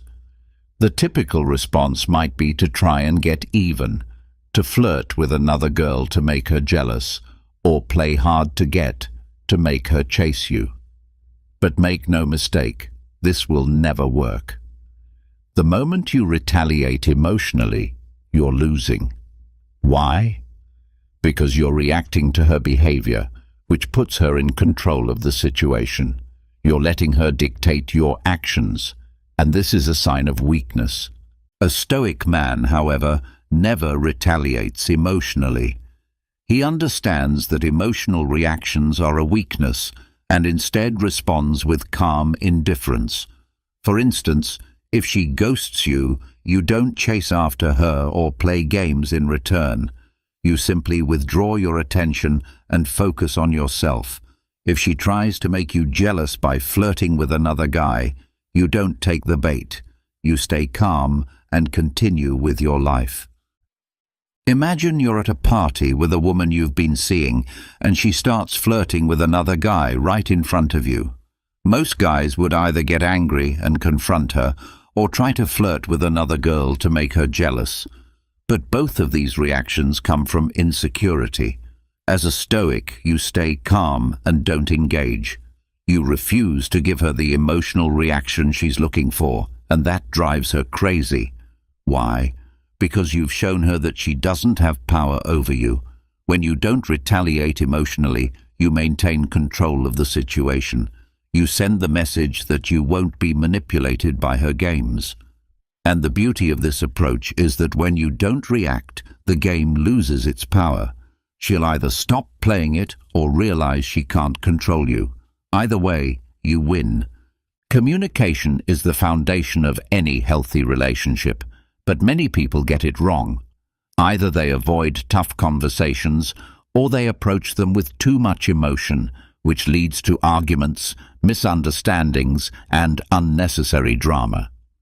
A Stoic man knows how to communicate his needs and boundaries clearly and firmly, without letting emotions get the better of him.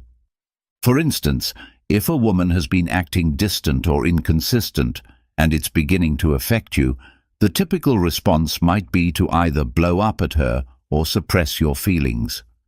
But a Stoic man handles this situation by addressing it directly without creating drama. He says something like, "Hey, I've noticed you've been acting differently lately.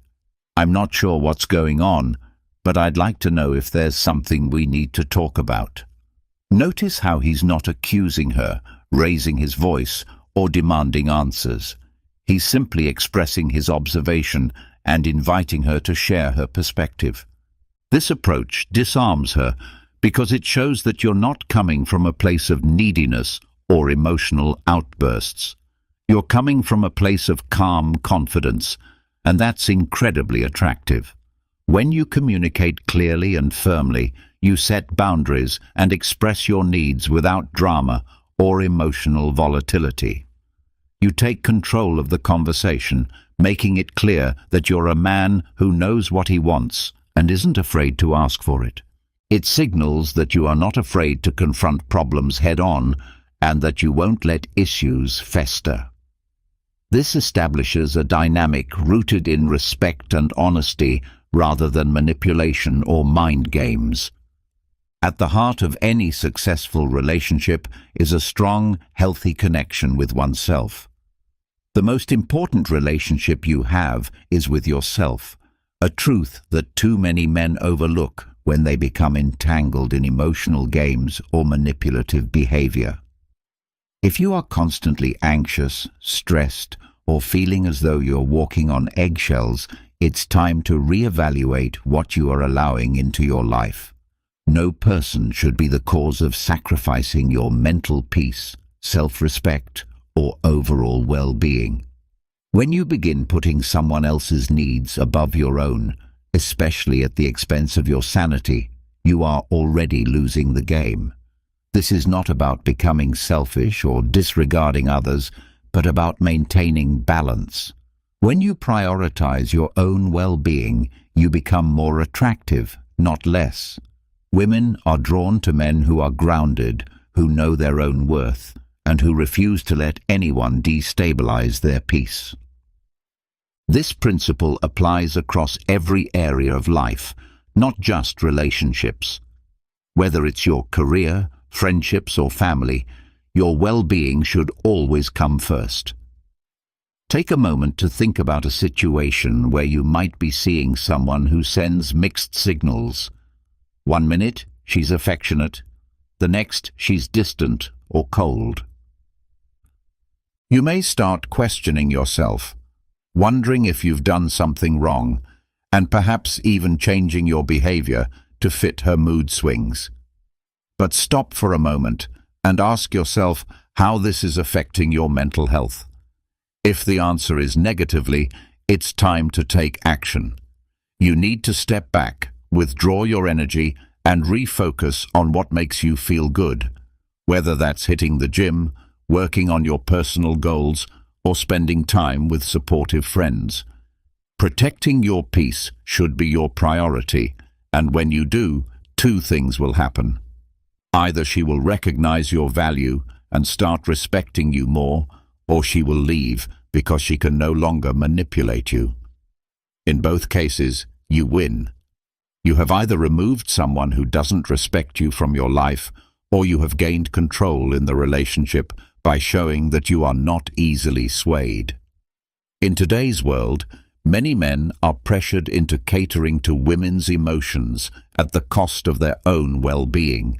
This is nonsense. Prioritizing your mental, emotional, and physical health isn't just attractive. It is essential for your survival in the modern dating world.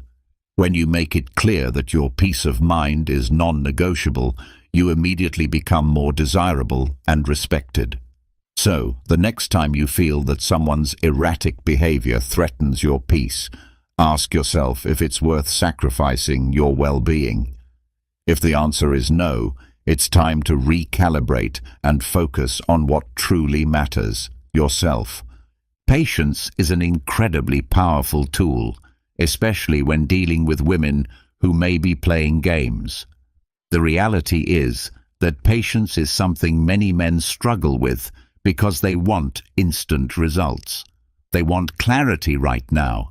They want to know where they stand. But here's the truth. Women often test a man's patience to see if he can handle uncertainty. In a world where everyone is conditioned to expect instant responses, the man who can practice patience becomes a rarity. He's seen as valuable and rare because he doesn't crack under pressure. If she doesn't text back right away, he doesn't lose his cool. If plans are cancelled last minute, he doesn't lose his temper. Instead, he allows things to unfold naturally and stays composed. Women will inevitably test a man's patience. They might take hours to respond to a text, or even go silent for days, just to see if he will panic or chase them. Most men fall into this trap by double texting or over-analyzing the situation. But you are different. You understand the power of patience. The next time she tries one of these moves, resist the urge to react. Do nothing. Let her reach out to you when she's ready. Trust that she will notice your calm response and wonder why you're not chasing after her. This shift in behavior is when the power dynamic shifts in your favor. Why is patience so powerful? It demonstrates that you are not desperate for her validation. It shows that you are emotionally stable, that you have your own life, and that you won't drop everything just because she's pulling away. This makes you a challenge, and women are naturally drawn to challenges. Practicing patience is not just about waiting for her to text back or to commit to something. It's about delaying gratification in all areas of your life. When you master patience, you stop chasing things that don't serve your long-term goals. You stop reacting emotionally to every little incident, and you stop getting caught up in the emotional roller coaster that many men succumb to.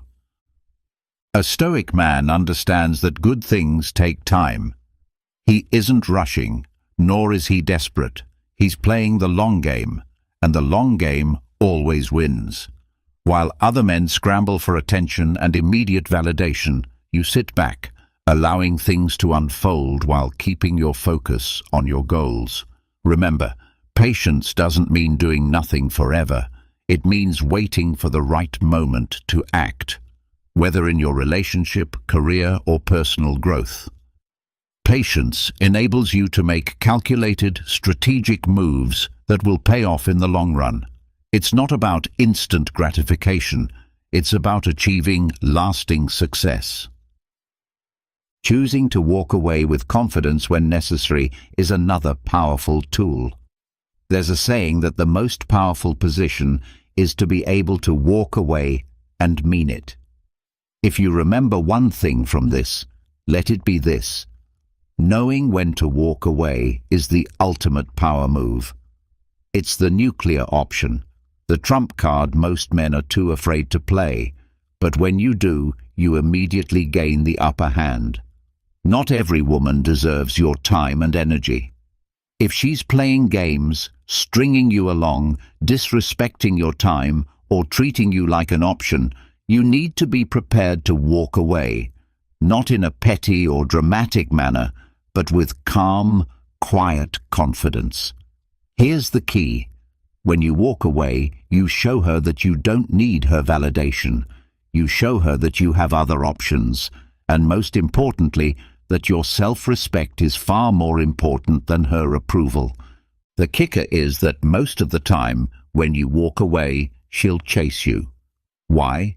Because walking away is the ultimate act of self-respect, and women are naturally drawn to men who respect themselves. But let's be clear. Walking away isn't a tactic to manipulate her into chasing you. It's about knowing your value and refusing to settle for less. When you walk away, you're saying that you're no longer willing to play the game.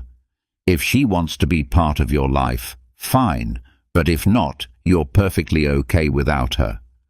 If she keeps flaking on plans, texting other men, or disrespecting you in any way, you calmly tell her you're no longer interested in the back and forth. If she's serious, she'll let you know, but otherwise you move on. No anger, no frustration, no drama, just calm, collected confidence. And then you walk away. You don't send a follow-up text, you don't check her social media, and you focus solely on yourself, your goals, and your well-being. Here's the hard truth. Sometimes walking away means walking away for good. There will be times when she won't chase you and she won't come back, and that's okay. By walking away, you've already won. You've maintained your dignity, your self-respect, and your peace of mind. And trust me, those things are far more valuable than any fleeting relationship. Why is this so powerful? Because most men are afraid to walk away. They fear losing her or being alone. But when you walk away, you're saying you're not afraid. You know your worth, and you won't settle for less. That level of confidence is rare, and it's magnetic. The best part is that when you walk away, you free yourself from the emotional games. You take back control of your life, and you stop letting someone else dictate your happiness or self-worth. That, my friend, is true power. Now, in conclusion, it's time to take back your power and control your life. You have it. These 10 powerful, practical, and life-changing ways to outsmart any woman who's playing games with your heart are more than just strategies for relationships. They're strategies for life. When you practice emotional detachment, set boundaries, stay calm under pressure, prioritize your well-being, practice patience, and know when to walk away, you become unstoppable. But let me emphasize this. This isn't about manipulation or tricking women. It's about mastering yourself. It's about becoming a man who is in control of his emotions, his time, and his life. When you become that man, you will naturally attract women who respect you, value you, and don't play games. But understand, this is just the beginning. These strategies will set you on the path to becoming the best version of yourself, but the work doesn't stop here.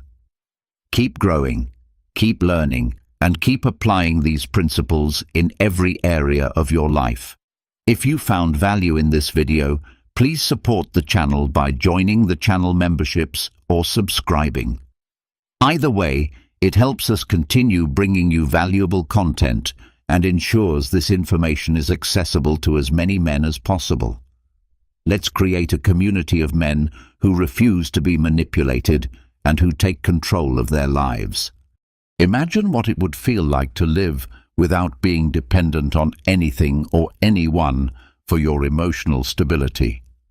Imagine being able to maintain your peace without erupting in anger, without losing control, and without letting someone's words or actions have the power to shatter your mood. It may sound impossible, doesn't it?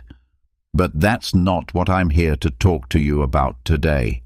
What I want to share with you will completely shift the way you view life, not through magic, and certainly not through shallow, positive thinking, but through practical wisdom.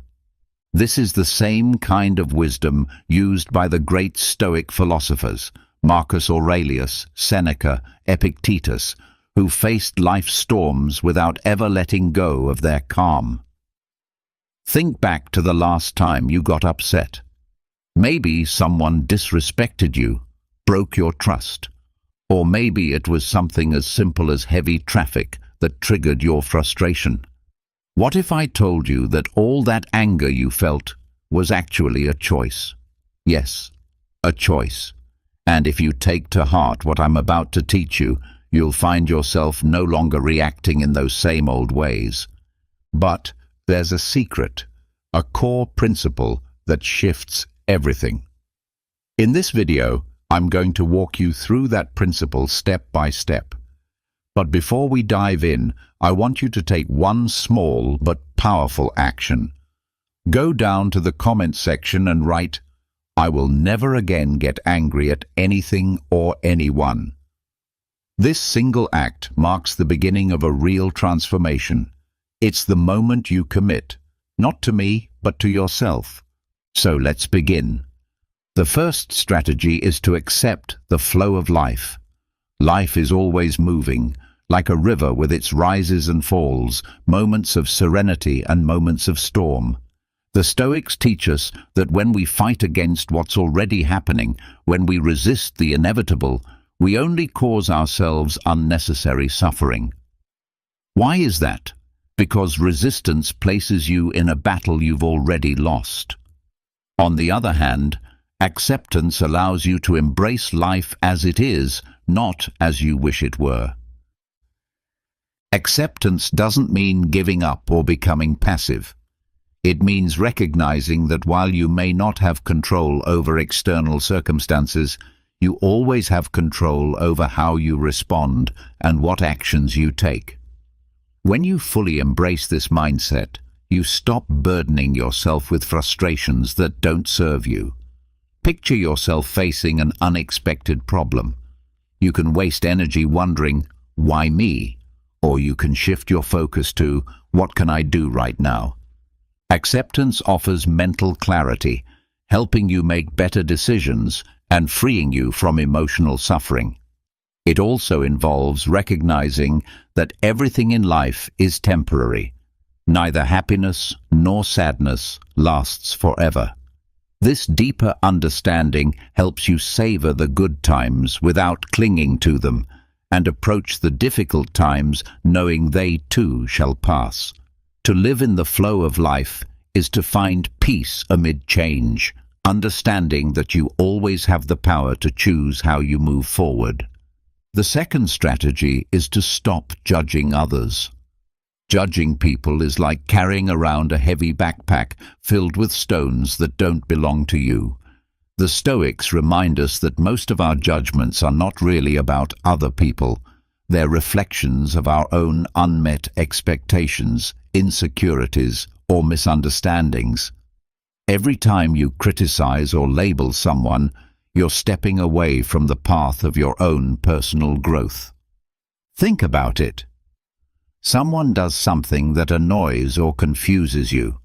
Instead of rushing to judge, pause and ask yourself, do I really know their full story? Do I know what struggles they're facing internally? Most likely, you don't.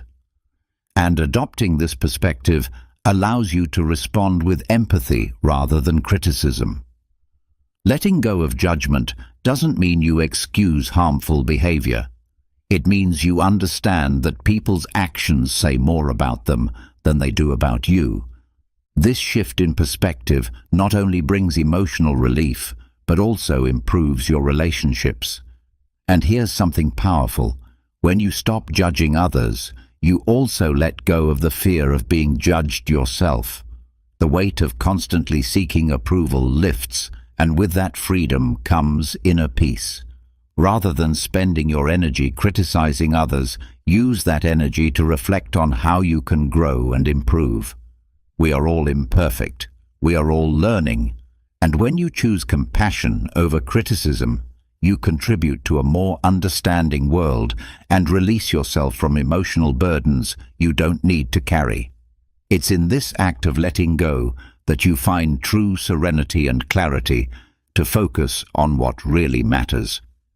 Before we continue, I'd truly appreciate it if you could like and share this video so it can reach and help even more people.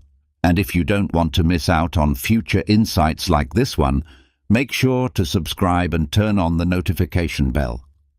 Now let's move to the third strategy. Control your mind. Your mind can be your strongest ally or your worst enemy. It all depends on how you train it. The Stoics deeply understood this. Everything begins in the mind. What you think shapes how you feel, and eventually how you act. If you don't take the reins of your own thoughts, your mind will quickly become overrun with distractions, anxieties, and negativity that dominate your experience. Controlling your mind doesn't mean trying to forcefully block out every unwanted thought. It means learning to guide them. One essential practice is mindful observation. When a negative thought comes up, don't feed it, don't merge with it. Step back, observe it without attachment, and let it pass like a cloud in the sky. Meditation is a powerful way to strengthen this skill. Just a few minutes a day focusing on your breath or silently repeating a calming phrase can build your ability to remain steady in difficult situations. This simple habit enhances your mental strength, allowing you to stay grounded even when life throws challenges your way. By learning to observe your thoughts without being controlled by them, you gradually develop a deeper inner peace. You no longer react impulsively. You respond with awareness. And that is the essence of true emotional mastery. This journey is not about perfection. It's about progress. It's about choosing understanding over anger, peace over judgment, and awareness over reactivity. The more you live by these principles, the more freedom you will experience, not just from others, but from your own internal storms. And that, my friend, is how you begin to live with real strength and serenity. Facing challenging situations while learning to train your mind to focus on what truly matters helps you avoid distractions and boosts your productivity. Another key principle from Stoic philosophy is the importance of questioning your thoughts. Not everything that runs through your mind is a reflection of truth. When you catch yourself expecting the worst or worrying about things outside of your control, take a step back and ask yourself, is this thought helping me or harming me? More often than not, you'll discover that you can replace that thought with one that is more constructive and positive. When you gain control over your mind, you also take command of your emotions and reactions. Regardless of what's happening around you, you will always have the power to remain calm and stay focused. Remember, mastering your mind is the foundational step to mastering your life. Another powerful strategy is to let go of the illusion of a perfect world.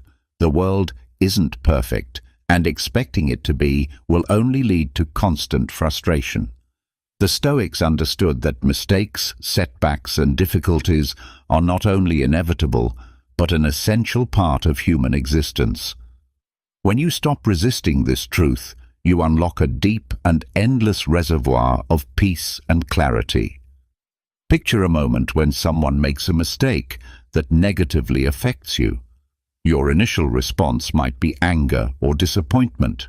But what if you saw that mistake instead as a chance to practice patience and compassion?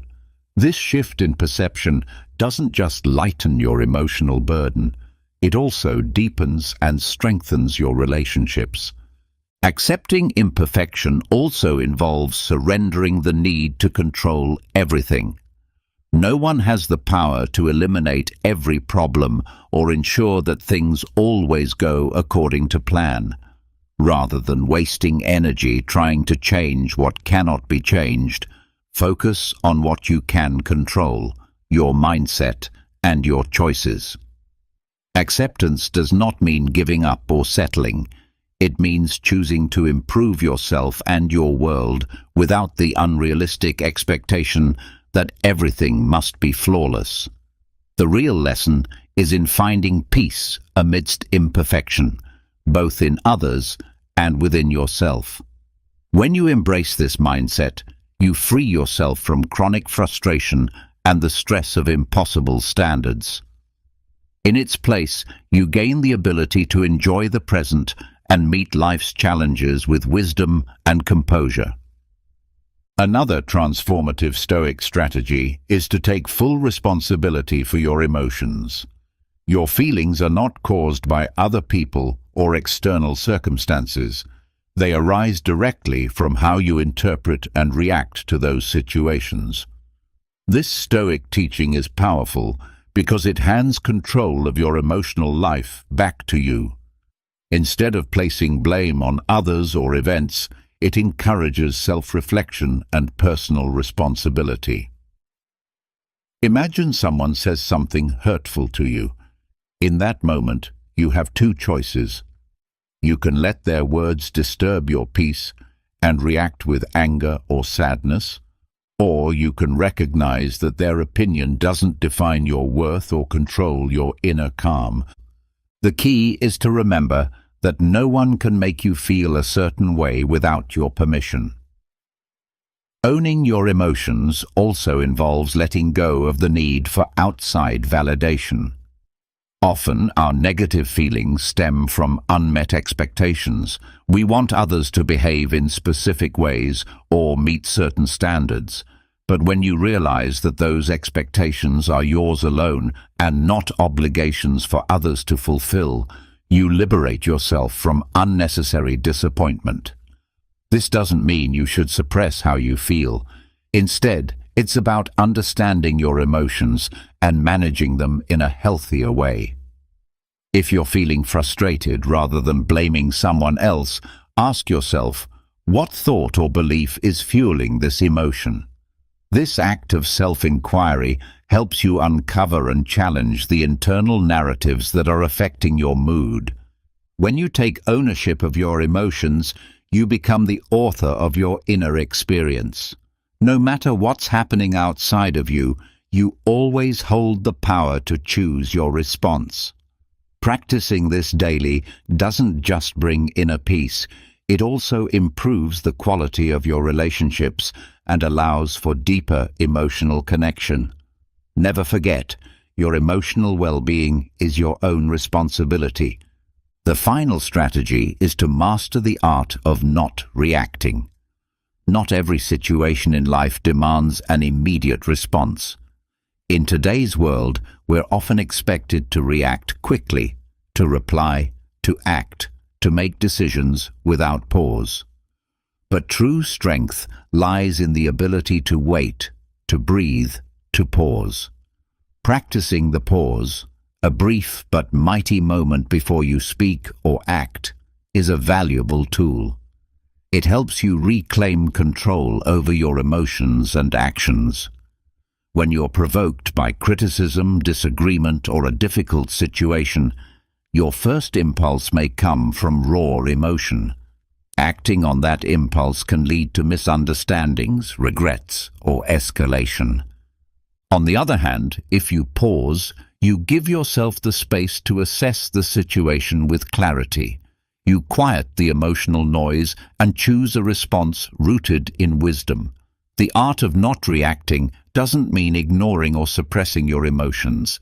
Instead, it means giving them room to be acknowledged and understood before you respond. This habit nurtures patience, self-control, and inner wisdom. It transforms your words and actions into tools that build and uplift, rather than weapons that harm or destroy. Taking that pause also communicates a quiet strength to those around you.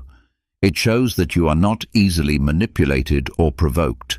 It demonstrates that your peace is not up for grabs.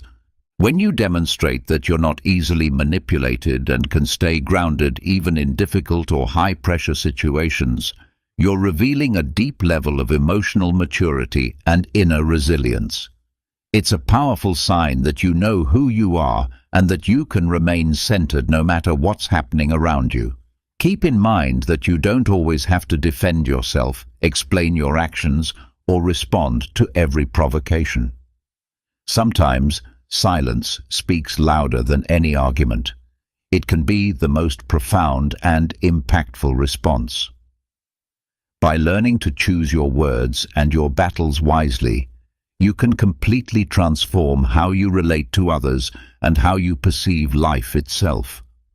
Cultivating the ability to pause before reacting gives you the space to access your higher self, the version of you that responds with wisdom instead of impulse. Within that pause lies the strength to act from clarity, and in that clarity, true power is found. Strategy 7 is about embracing daily gratitude. Gratitude holds the remarkable power to deeply shift the way you experience your life. In a world that constantly urges you to focus on what you're lacking, practicing daily gratitude helps you become more aware of what you already possess. It invites a radical shift in perspective, one that centers on fullness instead of deficiency. The key is to make gratitude a consistent habit, not just an occasional reflection. Each day, take a few minutes to acknowledge 3 things that you're thankful for. These don't have to be grand accomplishments. They can be small, everyday blessings, like a friend's kind smile or the sunshine breaking through after a storm. The goal is to focus your mind on the things that bring you peace and joy rather than dwelling on negativity or scarcity. This simple daily habit allows you to view the world through a more appreciative and peaceful lens, recognizing the abundance that already surrounds you. Gratitude not only fosters inner peace, but it also elevates your relationships by helping you truly value the people and experiences that you might otherwise overlook.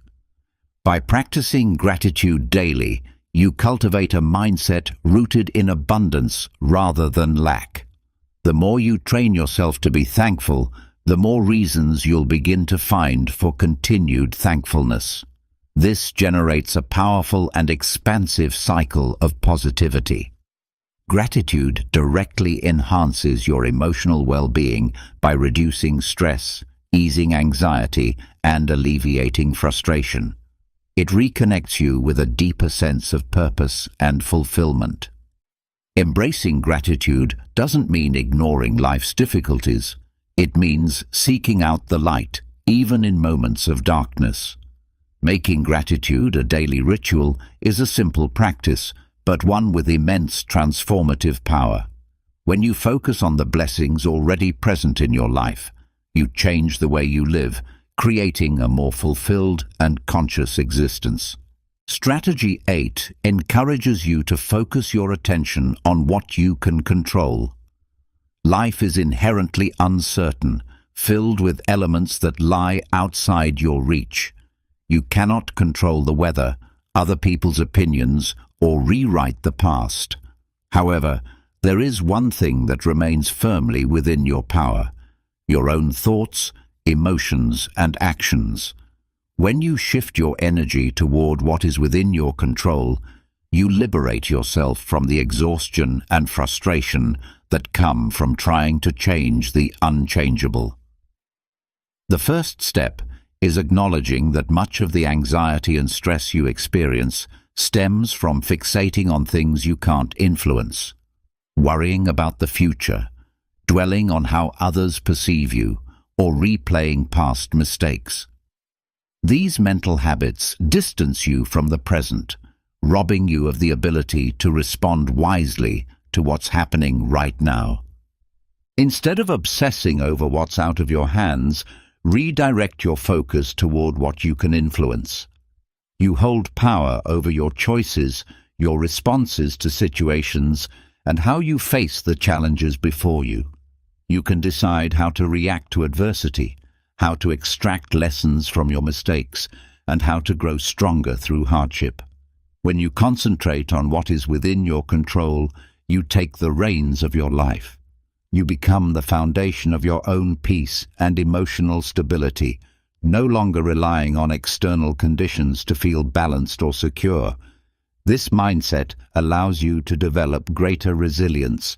Rather than resisting what cannot be changed, you learn to adapt, to navigate life from a place of calm awareness and intentional action. Remember that your energy is limited. Don't waste it on battles that are not yours to fight. Instead, invest it in what is truly within your sphere of influence. By doing so, you will begin to live with greater mindfulness, focus, and inner serenity. Strategy 9 is to practice empathy. Empathy is among the most transformative and powerful abilities you can develop when it comes to building meaningful relationships and resolving conflict. Every person you meet is carrying invisible burdens, personal struggles often hidden behind the faces they present to the world. Before letting frustration or anger take over in difficult interactions, pause for a moment and consider what the other person might be going through. Practicing empathy doesn't mean that you have to agree with someone else's point of view, but it does mean making a sincere effort to understand where they're coming from, their feelings, their life situation, their unique challenges. When you encounter conflict, rather than reacting impulsively, ask yourself, what might this person be feeling right now? What kind of struggles or worries might be influencing their behavior? This conscious effort to understand others allows you to look beneath the surface and respond from a place of compassion rather than judgment. Empathy softens anger and dissolves tension because it fosters deeper human connection. By seeing beyond the immediate situation, you open a path toward resolution and healing. You free yourself from the constant urge to prove a point or assert your own perspective. Instead, you begin to strengthen both your personal and professional relationships. Practicing empathy also nurtures patience and tolerance, helping you recognize that every person has their own journey, their own history, and their own pain. This awareness allows you to respond with greater calmness and grace. By cultivating empathy, you not only become more understanding, you also create space for more peaceful, authentic interactions in your life. Reacting with calmness and constructiveness, rather than escalating a conflict, allows for resolution through greater understanding and mutual respect. When you practice empathy, you not only improve your own well-being, but also positively impact those around you, fostering a more conscious, connected, and humane environment. By making empathy a central part of your daily life, you contribute to creating a more harmonious and supportive atmosphere. Another key lesson is to embrace the transient nature of life. Nothing in this world is permanent. People, moments, and emotions are fleeting. Everything is in a constant state of change. And when you accept this transience, you cultivate a profound appreciation for the present. Instead of holding on to the past or fearing the future, you learn to savor the here and now. Recognizing the impermanence of life also helps free your heart and mind from unnecessary emotional burdens, such as resentment and anger. Although these emotions are natural, they intensify when we cling to past situations.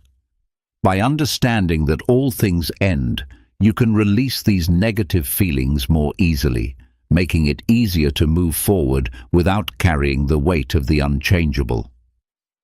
Embracing life's transience also gives you the flexibility to adapt more easily to changing circumstances, offering a greater sense of peace. You come to see that pain, like joy, is temporary. By accepting impermanence, you learn to cherish what you have in the moment, appreciating the beauty in the everyday moments that often go unnoticed. Instead of living in constant anticipation of the future or regret for the past, you learn to live fully in the present, accepting life's ebb and flow with calmness. Another important insight is to practice love and gratitude. Anger is a destructive force that consumes from within, but love and gratitude are the antidotes. This isn't about empty sentimentality, but about adopting a true philosophy of life. As Marcus Aurelius wisely said, "When you wake up each morning, remind yourself of the privilege of being alive, breathing, thinking, and loving." When you approach each day from this perspective, anger loses its power over you. Love, in this sense, is not romantic or dependent love, but a deep understanding and compassion for humanity. Everyone acts according to their own understanding and circumstances. So, when someone offends you, instead of reacting with anger, ask yourself, does this person truly know what they are doing? Often, the answer is no. By letting go of personal offense, you realize that it's not possible to be angry and grateful at the same time. If you practice gratitude consciously, your mind will stop searching for things to be upset about.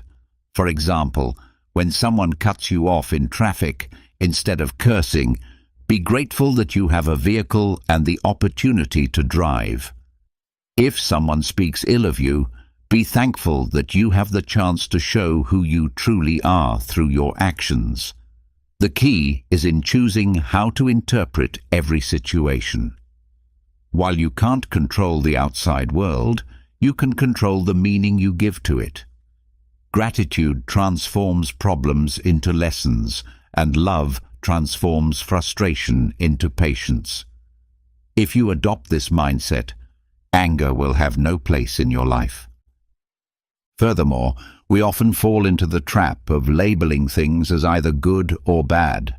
Society teaches us to divide the world into categories like just and unjust, noble and vile, right and wrong. But this binary view of the world is simplistic and ultimately frustrating. The Stoics understood a profound truth.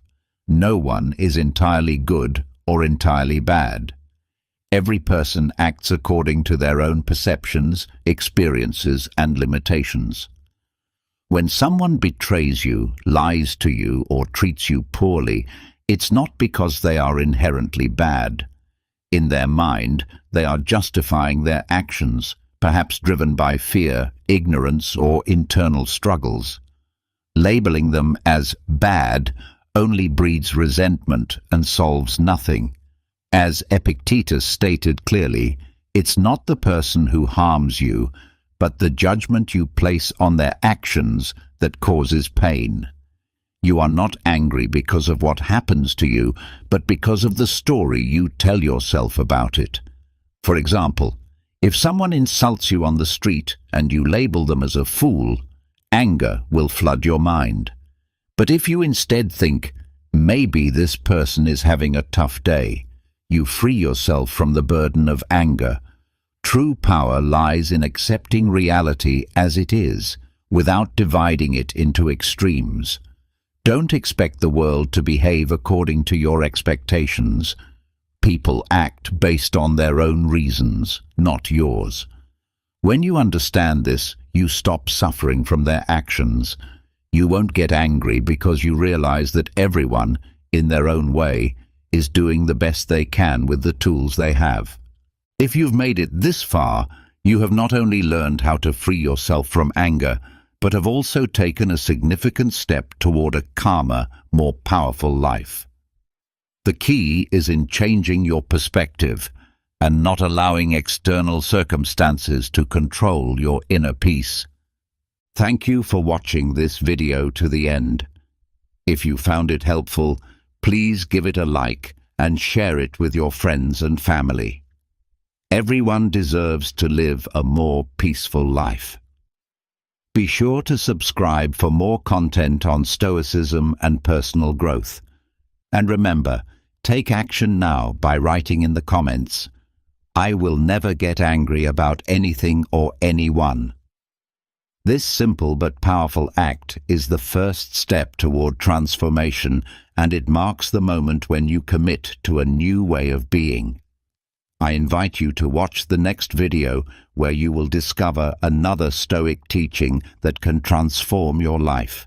See you there. When we think about the noise that fills our minds, it's those endless inner dialogues that immediately come to the forefront. The worries, the fears, the endless what-ifs, they occupy every mental corner until, without even realizing it, we become entangled in a cycle that holds us captive.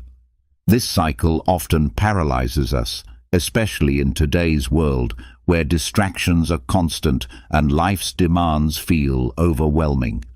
Calming the mind has become an enormous challenge.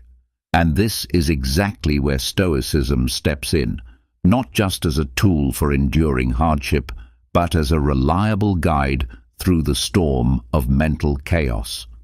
Stoicism, at its heart, is about more than simply enduring adversity. It's about navigating life with a sense of serenity and a clear, composed mind. Picture your mind as a vast ocean. At times, it is serene and still. At other times, it's as though the waves of chaos and confusion are crashing all around, threatening to consume you. How do you stay afloat in such turbulent waters? How do you find that deep sense of calm you yearn for when everything outside seems to pull you into the storm? This is where 8 straightforward Stoic strategies come in. Tools not rooted in quick fixes or magical thinking, but in principles that ancient wise men lived by daily. These same principles can be applied in our lives today, even though our world looks drastically different. Let's begin with accepting reality as it is, without resistance.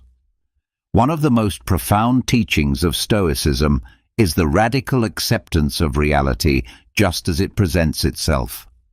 Life doesn't always go according to plan, and in those moments our minds tend to overflow with frustration, anger, or sadness. But instead of fighting what cannot be changed, the Stoic path encourages us to accept things exactly as they are. Seneca put it perfectly when he said that fate leads those who accept it and drags those who resist. It's this inner resistance to what happens that creates immense psychological distress. Think about how many times you found yourself stressed over something that had already occurred, or felt upset about a situation not unfolding as you had hoped. We resist reality because we want it to be different, and that desire alone generates constant inner tension. It's like rowing against the current, using up all your energy fighting what already is. Accepting reality doesn't mean giving up or resigning to the idea that things can never improve. Rather, it means understanding that there are moments in life that lie beyond our control. Stoic acceptance is about releasing the inner resistance that drains us, and once we do that, the mind begins to relax. It's like ceasing to wrestle with reality and instead learning to move with it. Many times, we hesitate to accept unpleasant situations because we fear that acceptance means we're okay with them, or that we're allowing them to affect us without protest. But in truth, acceptance is about creating mental space.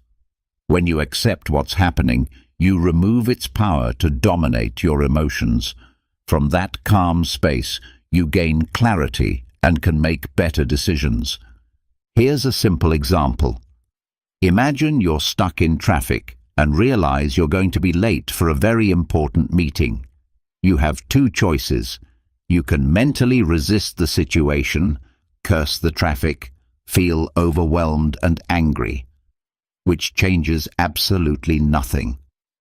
Or you can accept where you are, recognize there's nothing you can do to change it in that moment, and shift into a calmer state. The first reaction fills your mind with unnecessary noise. The second gives you the mental peace to handle the situation as effectively as possible. Acceptance is like a muscle. The more you use it, the stronger it gets. Each time you encounter something beyond your control, remember Seneca's wisdom. Ask yourself, am I letting this situation drag me down, or am I allowing it to guide me? By accepting what cannot be changed, you reduce mental friction, and that inner tension begins to dissolve.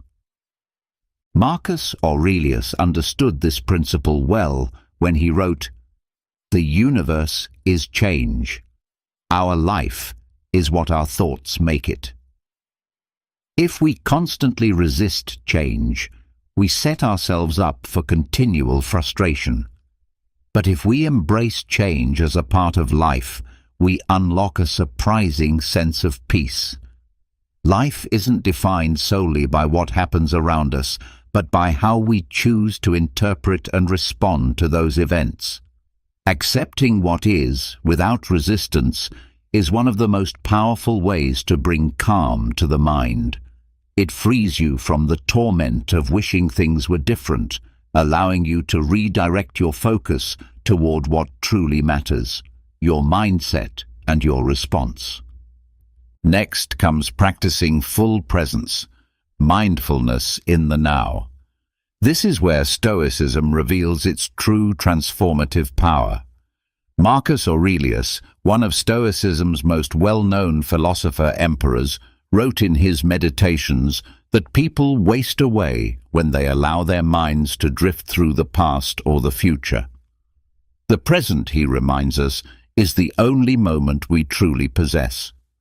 And although this idea sounds simple, it can profoundly change how we experience life. Why? Because the mind has a habit of traveling back and forth, reliving the past or worrying about the future. We replay moments, wondering why we said certain things or wishing we had acted differently. We worry about outcomes that haven't even happened, wondering, what if I fail? Or what if things go wrong? This constant mental tug-of-war exhausts us. It generates anxiety. It robs us of inner peace. The Stoic solution is to anchor ourselves in the present. The present is all that truly exists. It is the only moment over which we have any real influence. Everything else, our memories, our anticipations, is just mental projection. The more time we spend mentally elsewhere, the further we drift from clarity and peace. Practicing mindfulness, what we now commonly call being present, means returning your attention again and again to what is happening right now.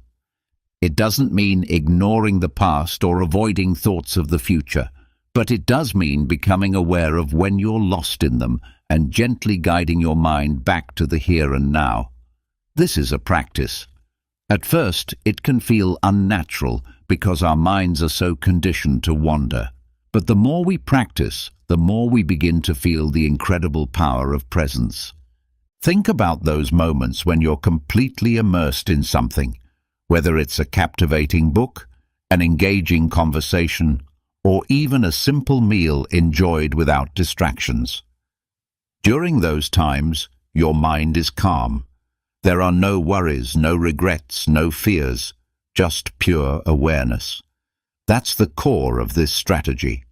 A practical way to start is by paying close attention to your breath. When your thoughts begin spiraling into the past or future, pause. Take a few deep breaths. Focus on the sensation of air moving in and out of your body. This simple act can ground you in the moment. Marcus Aurelius also advised us to focus on what's in front of us, to give our full attention to the task at hand. When you train your mind to return to the present, something extraordinary happens. The mental noise begins to fade. The thoughts may still be there, but they no longer control you with the same force. In the present moment, there is no room for regrets or anxiety, only awareness of what you're doing right now. And that awareness brings a sense of calm and clarity that's hard to find anywhere else. The practice of mindfulness is what breaks the endless mental loops that fill your mind with unnecessary chatter. By returning again and again to the present, you discover that this moment, just as it is enough. And in that realization, peace begins to grow. Now let's explore emotional detachment. This is one of those powerful Stoic tools that, once truly understood, can completely reshape how you perceive life. But we must be clear, emotional detachment in the Stoic sense doesn't mean becoming cold or distant. On the contrary, it's about loving deeply and committing fully, but doing so without letting your happiness or inner peace depend on outcomes that lie beyond your control. Seneca expressed this well when he said, "Love, but love as one who knows it won't last forever." At first glance, that might sound harsh, but the purpose behind this teaching is liberating. When we grow too emotionally attached to something, a person, a possession, or even a cherished dream, we set ourselves up for suffering. Life changes, circumstances shift, and when they do, it's that very attachment that creates our pain. Emotional detachment is not about caring less. It's about holding things, people, and outcomes more lightly. It's recognizing that all things are temporary, and that true peace comes from within, not from external conditions. Detachment doesn't weaken your love, it strengthens your resilience. Because you can love, you can care, and you can commit, while still remembering that nothing is guaranteed to remain the same. The moment we release the need to control or cling, we begin to free ourselves from the emotional chaos that drains us. This is the Stoic way of loving fully while standing firm within yourself, being engaged with life, yet not enslaved by its inevitable changes. Practicing emotional detachment doesn't mean withdrawing from life. It actually means engaging with life more deeply. It's about cherishing what you have and valuing your relationships without becoming so attached that your happiness feels dependent on them. Think about how often you've experienced anxiety or emotional distress simply because you feared losing something, a job, a relationship, a dream opportunity. That sense of emotional dependency generates fear, and when life doesn't unfold the way we hoped, suffering becomes inevitable. But detachment isn't about cold indifference. It's about liberating yourself from the grip that external outcomes have over your inner peace. The Stoics believed that it's entirely possible to love and appreciate something deeply while simultaneously recognizing its impermanence. When you cultivate this kind of emotional detachment, your mind begins to quiet down. You're no longer tormented by the fear of losing what you hold dear. You begin to live in the present, grateful but grounded, fully aware that nothing is guaranteed to last forever. Consider a common, everyday example: attachment to material possessions. Imagine owning a car you absolutely love. It's perfectly fine to care for it and enjoy it. But if you become overly emotionally attached, something as small as a scratch or mechanical issue can throw off your entire day or even your week. Practicing detachment would mean saying, "I value this car, but I understand that it is just a possession. If I lose it tomorrow, I'll still be okay." This mindset doesn't just ease your anxiety, it shifts your entire perspective, allowing you to relate to your belongings in a healthier, more balanced way. Epictetus offered powerful wisdom on this subject when he said, "Never say of anything, 'I have lost it,' but 'I have returned it.'" The idea is simple yet transformative. Nothing truly belongs to us forever. Everything is part of the natural cycle of life. Rather than seeing a loss as something being taken from you, see it as something returning to where it came from. Adopting this mindset radically changes how you process and respond to loss, whether it's something big or something small. As you begin to live with emotional detachment, you'll find that the situations which once filled you with anxiety and stress begin to lose their intensity. It doesn't mean you've become indifferent. It means you no longer give those situations the power to dictate your peace of mind.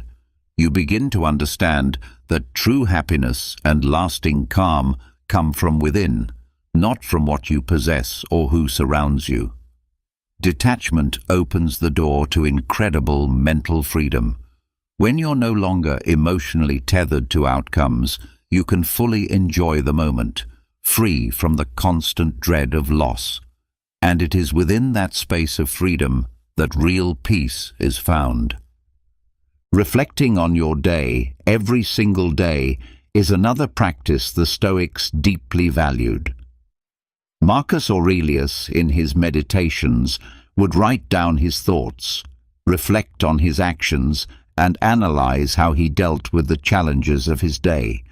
This wasn't just a ritual, it was a tool for growth and clarity. He encouraged himself and us to take an honest inventory at the end of the day. What did I do well? What could I have done better? What lessons can I carry into tomorrow? This habit of daily reflection is one of the most effective ways to soothe the mind and steer it toward constant improvement. Why? Because our minds are often overwhelmed, not only by the chaos of the world around us, but also by our own lack of self-awareness. When we don't take time to pause and examine our thoughts and behaviors, we fall into autopilot. We repeat the same mistakes, react in the same patterns, and often don't know why we feel stuck. Daily reflection is your opportunity to hit the pause button, to look within, and to regain control of your thoughts and actions. Imagine that before going to sleep, you spend a few quiet minutes revisiting your day. It's not about harsh self-criticism, it's about curiosity and honesty. How did you handle challenging moments? Were there times you remained calm? Did you make decisions you feel proud of? This nightly habit doesn't just help you correct your missteps, it also helps you recognize your victories. In a world that moves fast, we rarely take time to appreciate the good choices we make or the wisdom we apply in our daily lives. But acknowledging those moments, when you stayed patient, spoke kindly, or took courageous action, builds confidence and reinforces your inner calm. Seneca also emphasized this habit of nightly self-assessment. He advised us to judge ourselves at the end of the day. Write it all down, examine your words and thoughts, because each day is like a miniature lifetime. When you do this, you gain a deeper understanding of yourself and can make intentional adjustments when things don't go as planned. This practice doesn't only illuminate your flaws, it also magnifies your small but meaningful achievements. These moments become anchors for your peace of mind, building resilience and a steady, balanced inner life. The idea is simple. Every night, take a few minutes to think about your day. You might even want to keep a journal, just like Marcus Aurelius did. Journaling helps you organize your thoughts and provides a space to let go of lingering worries before bedtime. It's a method for clearing your mental clutter, promoting restful sleep, and beginning the next day with clarity and calm. A useful practice is to ask yourself 3 questions each night. What did I do well today? What could I have done better? And how can I improve tomorrow? These reflections train you to live more mindfully and to close each day with purpose. Over time, this habit becomes a powerful cycle of self-awareness and continuous personal growth. When practiced consistently, daily reflection helps you correct mistakes, reinforce wise decisions, and keep your focus on what truly matters. It gives you a sense of control over your emotions and your life, which naturally reduces stress and anxiety.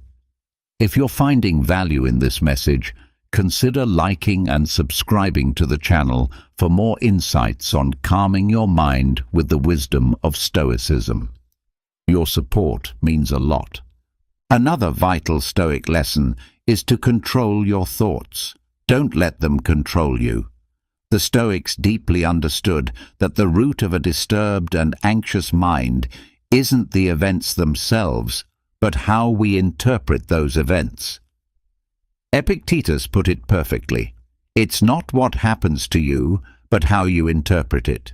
This phrase captures the profound truth that while we can't always control our external circumstances, we can absolutely control how we respond to them, and that response begins with our thoughts.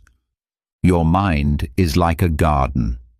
If left untended, weeds, negative thoughts, worries and fears can quickly overrun it. It's incredibly easy to let negative thoughts spiral out of control. One small setback or mistake can turn into a flood of self-critical or catastrophic thinking. Everything's going wrong. I'll never fix this. I'm a failure. These thoughts generate chaos and unnecessary mental noise. The Stoic approach teaches us to observe our thoughts from a distance, as if we were an outside observer. You don't need to believe everything your mind tells you. Epictetus also reminded us that men are not disturbed by things, but by the opinion they have of them. This insight urges us to pause and question the automatic thoughts that cause us distress. Is this situation really as bad as I'm making it out to be? Is there another way to see this? To control your thoughts doesn't mean suppressing them. It means examining them, challenging them, and gently steering them in a more constructive direction. When your mind starts filling with negative or overwhelming thoughts, ask yourself, is this thought helping me, or is it making things worse? If the answer is that it's making things worse, then you have the power to shift your focus, to choose a thought that serves you better. This is where the Stoics introduce the concept of the discipline of thought, a mental habit developed through consistent practice. It's about training your mind not to be dominated by unchecked thinking. Think of your mind like a wild horse. At first, it may be unruly and hard to control, but with patience and dedication, you can learn to guide it where you want it to go. One practical technique is the Stoic art of reframing. When you catch yourself falling into a negative or stressful thought pattern, take a step back. Try to reinterpret the situation in a way that gives you perspective, strength, or calm. This is how you reclaim control of your inner world, and by doing so, you protect your peace, clarity, and power. For instance, if you're dealing with a difficult issue at work, instead of telling yourself, "I'll never be able to fix this," try shifting your perspective to something like, "This is a challenge, but it's also an opportunity to grow and learn." Doing this helps to weaken the grip of negative thinking and brings a sense of calm to your mind. Marcus Aurelius, in his Meditations, spoke often about the importance of managing our inner thoughts. He once said, The soul becomes dyed with the color of its thoughts, which reminds us that the content of our thoughts shapes the emotional tone of our lives. If your mind is filled with gloom and negativity, your world will feel the same. But if you learn to guide your thoughts in a more constructive and reasoned direction, your inner world begins to shift toward calm and clarity. Gaining control over your thoughts not only quiets the mental noise, but also deepens your self-awareness. You begin to understand that your reactions are within your control, and that realization is deeply liberating. You may not be able to change the events around you, but you can always change the story you tell yourself about them. Make it a point to take purposeful pauses throughout your day. One of the most effective ways to calm your mind is by intentionally learning to stop and breathe. In our modern world, we're constantly bombarded with stimuli, notifications, messages, emails, social media, and endless tasks. Without even realizing it, we get swept up in this relentless pace, where the idea of taking a break feels almost like a waste of time or a luxury we can't afford. But the Stoics offer a different perspective. To them, pausing isn't optional. It's essential for keeping the mind focused and grounded. Marcus Aurelius emphasized this idea, saying that people often seek peace in faraway retreats by the sea or in the mountains, but the most important place to retreat to is within yourself. His words invite us to make room for introspection amid the daily hustle and noise. You don't have to wait for a vacation or a weekend away to find peace. You can cultivate it right now, simply by giving yourself permission to stop. These pauses matter because when we keep pushing forward without rest, our minds become overloaded. We lose efficiency, our patience wears thin, and our thoughts grow more scattered. Short breaks, even just a few minutes long, allow your mind to decompress. It's like hitting a mental reset button, giving your brain the space it needs to recharge. You can apply a Stoic technique by practicing conscious pausing. Several times a day, take a few moments to stop what you're doing. Close your eyes, take a deep breath, and sit quietly. You don't need to do anything elaborate. Just be present with yourself. Even a brief pause like this can have a profound effect on your state of mind. It soothes the inner chatter and brings you back into the moment. Intentional pauses also increase your awareness. Rather than reacting automatically to what's happening around you, you gain the space to respond with greater thoughtfulness. Epictetus encouraged this habit, advising that in moments of difficulty, we should pause before we act. That brief moment of reflection helps you settle your emotions and choose your response more deliberately. For example, if you're overwhelmed at work, either from a heavy workload or a tense conversation, don't allow stress to take over. Pause, breathe deeply, and give yourself a moment to refocus. Rather than being swept up by emotion, you regain your center and respond with clarity. These breaks also give you a chance to reconnect with your inner self. We often lose sight of our own needs as we chase deadlines and meet others' expectations. Taking a break is a small but meaningful act of self-care. It lets you check in with how you're feeling and what your mind and body need. Though simple, this practice can have a huge impact on your emotional well-being. Another powerful way to calm the mind is by cultivating gratitude, especially for the small things. Gratitude is a remarkably effective yet often overlooked practice. The Stoics understood that being grateful isn't just about being polite. It's a mental discipline that can radically shift how you see your life. Seneca captured this beautifully when he said, "It is not the man who has too little, but the man who craves more, who is poor. In other words, much of our unhappiness comes not from what we lack, but from our obsession with always wanting more. The noise in our minds often grows from this insatiable desire to achieve more, to become more, to acquire more. We live in a culture that constantly tells us we're not enough, and that happiness lies somewhere out there in the future. This mindset keeps us in a state of chronic dissatisfaction and restlessness. But gratitude shifts that focus. When you begin to appreciate what you already have, no matter how small, you quiet that endless craving.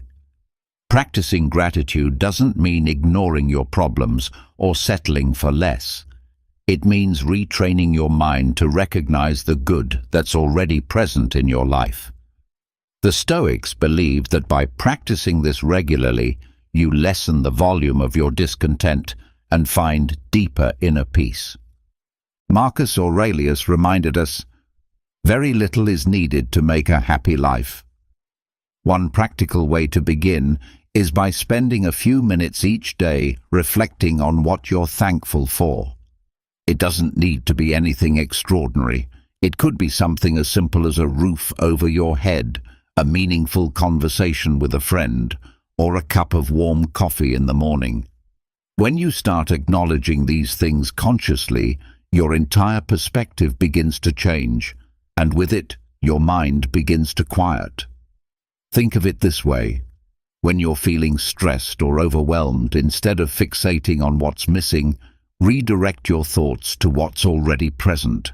For example, if you're anxious about money, rather than obsessing over what you lack, you could reflect on what you've already accomplished, the opportunities you've been given, or even just the fact that you have food to eat and clothes to wear. While this doesn't magically erase your problems, it does lift you out of the spiral of negative thoughts that fuel anxiety. It brings you back to clarity. Gratitude also transforms how you relate to others. Often, we focus on how people let us down or what they failed to do, which builds resentment and emotional noise. But when you start appreciating even the small things that people do, your relationships improve and you feel more at ease. Ultimately, gratitude is a way of recognizing that even though life may not be perfect, there is always something to be thankful for. Seneca also emphasized that gratitude should not remain an internal feeling, it should be shared. Letting others know that you appreciate them strengthens your connections and adds a sense of harmony to your mental environment. Learning to release the past is also crucial for mental clarity. One of the most persistent sources of inner turmoil is our attachment to past events, whether it's mistakes we've made, missed chances, or painful experiences.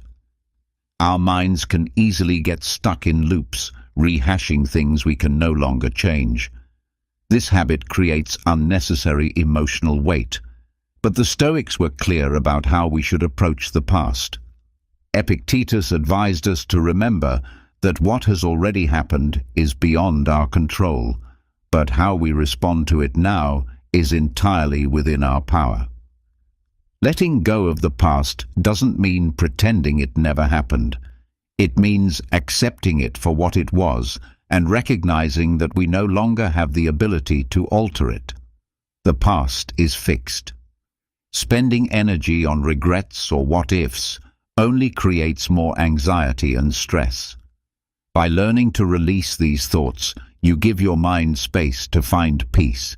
Clinging to the past is like carrying a backpack full of heavy stones.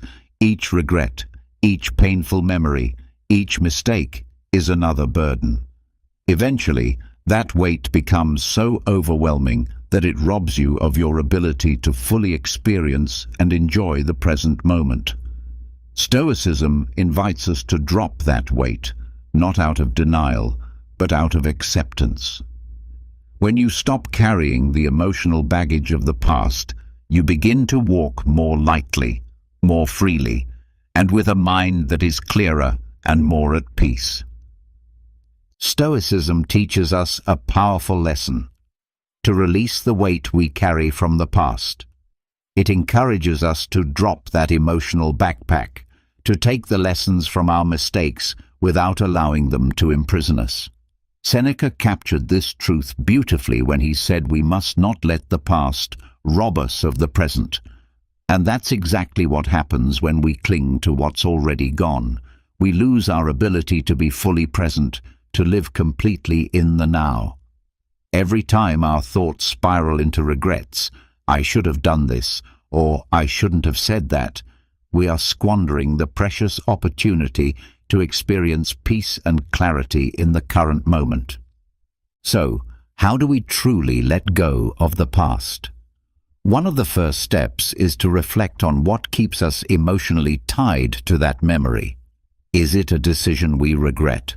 A situation that turned out differently than we hoped? Ask yourself honestly, can I change this now?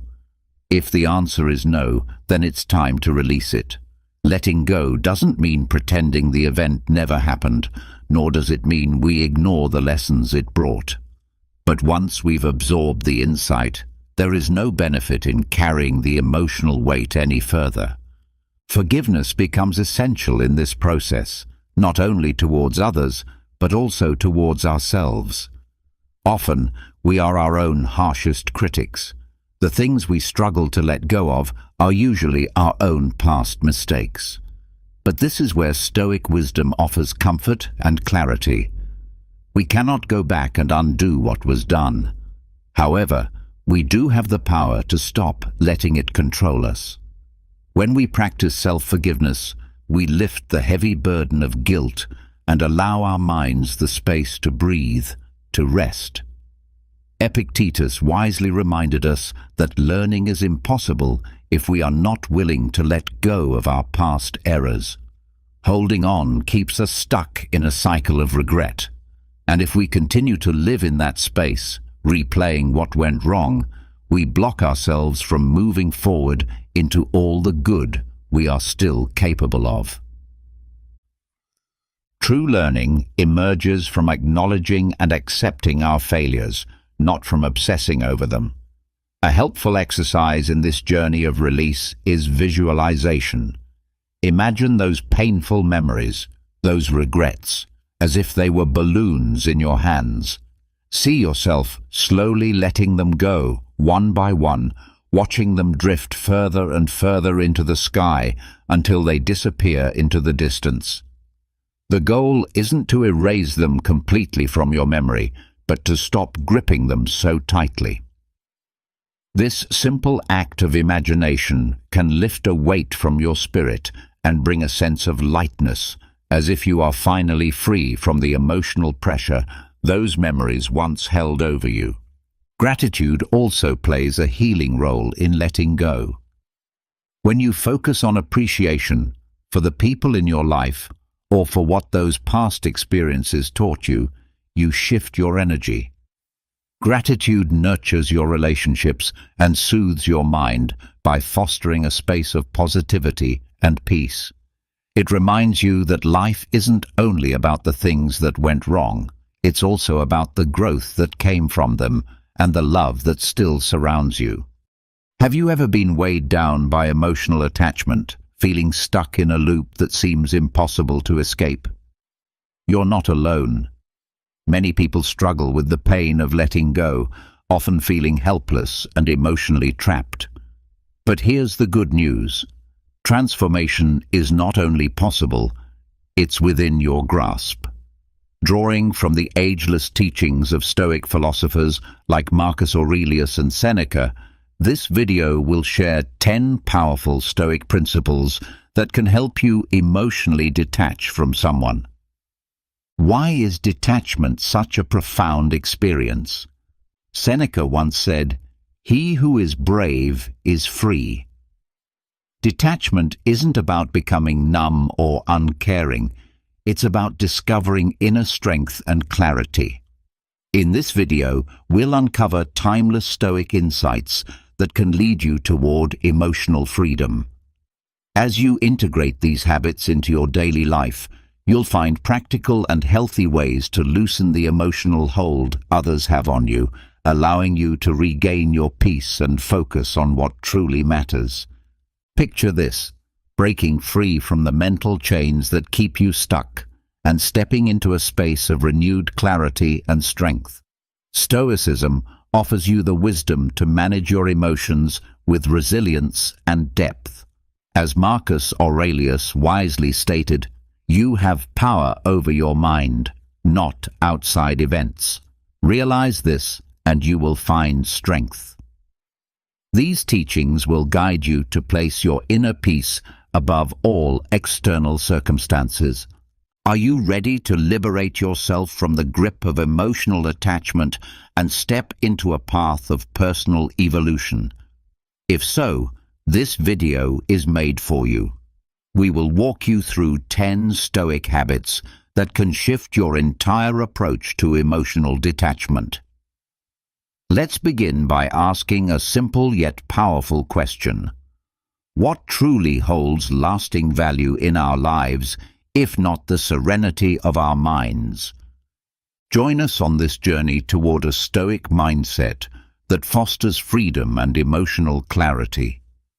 If you find this video meaningful and helpful, please hit the subscribe button and become part of our growing community. We also welcome your thoughts. Feel free to leave a comment below.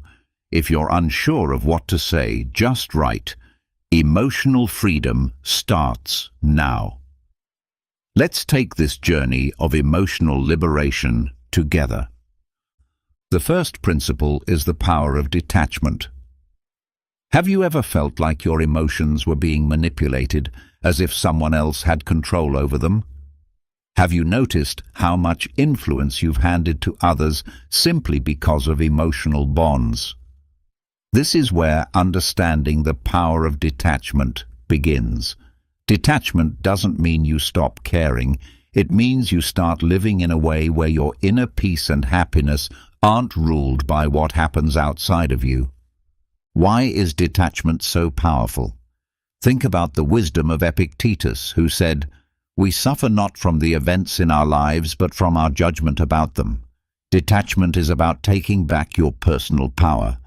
It's recognizing that while you can't control what life throws at you, you can absolutely control how you respond. When we hold on too tightly to people or circumstances, we give them control over our emotional state. It's like handing over the remote control of your emotions to someone else, letting them flip through your moods as they wish. Their words, actions, or absence can govern your happiness, your sadness, even your major life decisions. Detachment is the act of reclaiming that remote, deciding for yourself what emotional channels you want to tune into. Visualize your emotions as a kite, with every string tied to something or someone. The more strings you're holding onto, or the tighter you grip one, the more you're at the mercy of shifting winds. Stoicism teaches us to loosen that grip, to recognize that while we can't direct the wind, we can choose which strings are worth holding. This doesn't make you unfeeling. It makes you stable and resilient. To begin practicing this, first identify the people or situations you are overly attached to. Then ask yourself, why? Are you seeking validation? Are you afraid of being alone? Do you fear loss or failure? By uncovering the root cause of your attachment, you start to loosen its hold. Next, invest time in activities that bring you personal joy and a sense of purpose.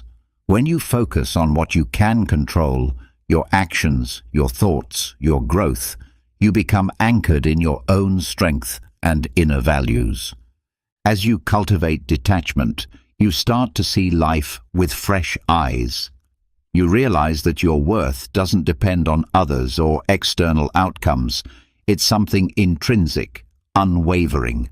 This understanding fuels a newfound confidence and clarity, helping you break free from the emotional chains of attachment. Remember Seneca's words, "He who is brave is free." Practicing detachment isn't about retreating from life. It's about engaging with it more fully, with calm awareness and a heart that is steady and strong. The second principle is understanding attachment. Have you ever asked yourself why we hold so tightly to certain people or situations, even when they bring us pain? What compels us to cling to things that clearly hurt us? The answer lies in understanding what attachment really is and how it operates. Attachment stems from the ego. As Epictetus wisely noted, wealth consists not in having great possessions, but in having few wants. This captures the essence of attachment. It's fueled by desire and perceived need. When we form emotional attachments, we often do so to fill an inner void, to feel validated, secure, or significant, and we mistakenly look for these feelings in external sources. Think of a newborn child, radiating joy and free from the complexities of ego. As we grow, ego begins to dominate our thoughts and decisions, cluttering our lives with unnecessary attachments. Whether it's people, material things, or ideals, these attachments fog our judgment and keep us from living with clarity and love. Have you ever felt that your happiness depends on someone else's approval or presence? That's a sign of attachment rooted in ego. To break free, you first have to see these attachments clearly for what they are: ego-driven attempts to satisfy fear or insecurity. Ask yourself, why am I holding on to this person or outcome so tightly? What underlying fear or longing is behind it? When you begin to explore these questions honestly, you start to untangle yourself from the grip of attachment. Now imagine living from a place of love instead of ego. What if you could trust in life's flow and believe that what's meant for you will find its way? This shift in perspective is transformational. It allows you to recognize your own worth and strength, regardless of who stays or goes in your life. As you view your desires through this lens, you'll realize how much unnecessary weight they carry and how light you feel without them. Believing in the abundance of life is essential. When you release your fear of losing something, life often gives you back more than what you let go of. Detachment doesn't mean caring less. It means understanding more. It's about staying aligned with your core self and choosing love over fear. This journey of detachment is deeply transformative. It's not about escaping your emotions, but about peeling away the ego's layers to reveal a soul rooted in love and peace. It's about moving forward with grace and openness, ready to receive life's gifts with a strong heart and unburdened spirit. When you prioritize your inner calm over the need for external approval, you unlock a life rich in freedom, clarity, and fulfillment. The third principle is recognizing the illusion of control. Have you ever believed that your happiness was tied to someone else's actions or opinions? Do you sometimes think that if you just try hard enough, you can shape the outcome of your relationships and emotions? This is a common trap. The illusion that we have control over what is, in reality, outside our hands. Letting go of this illusion is essential for emotional detachment and inner peace. Our ego plays a clever trick. It convinces us that we can steer outside events and manipulate how others see or treat us. But this illusion makes us emotionally dependent, constantly seeking reassurance and clinging to external validation. Epictetus reminds us, it's not what happens to you, but how you react to it that matters. This Stoic truth shifts the focus back to what truly matters, your own response. When we fall into the illusion of control, we begin to idolize others.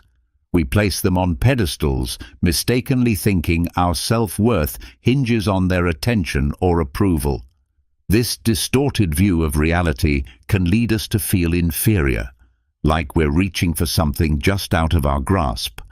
But when we strip away that illusion, we realize everyone is just as human, just as vulnerable. No one holds the secret to your value or happiness. To break free, begin by acknowledging that much of what you think you can control, especially other people's behavior or feelings, isn't actually yours to command. This truth may feel uncomfortable at first, but it's also freeing. By accepting that you can't dictate the actions of others, you can finally turn your energy inward, toward what you can shape: your mindset, your reactions, your growth. Instead of needing others to validate your worth, practice self-affirmation. Reflect on your strengths, your values, your uniqueness. Remind yourself regularly that your worth isn't defined by anyone else's approval. This mindset isn't arrogance, it's resilience. And it's exactly what Stoicism teaches: the strength to stand on your own inner foundation, no matter the chaos around you. It's essential to understand that your worth is not dependent on how others see you. This mindset reflects a powerful teaching from Marcus Aurelius. You have power over your mind, not outside events. Realize this, and you will find strength. Embracing an abundance mindset is another transformative approach.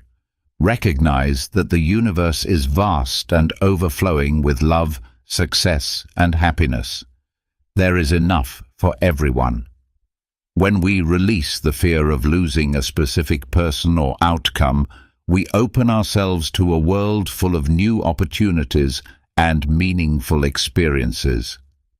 In the context of relationships, this awareness allows us to love without clinging or desperation.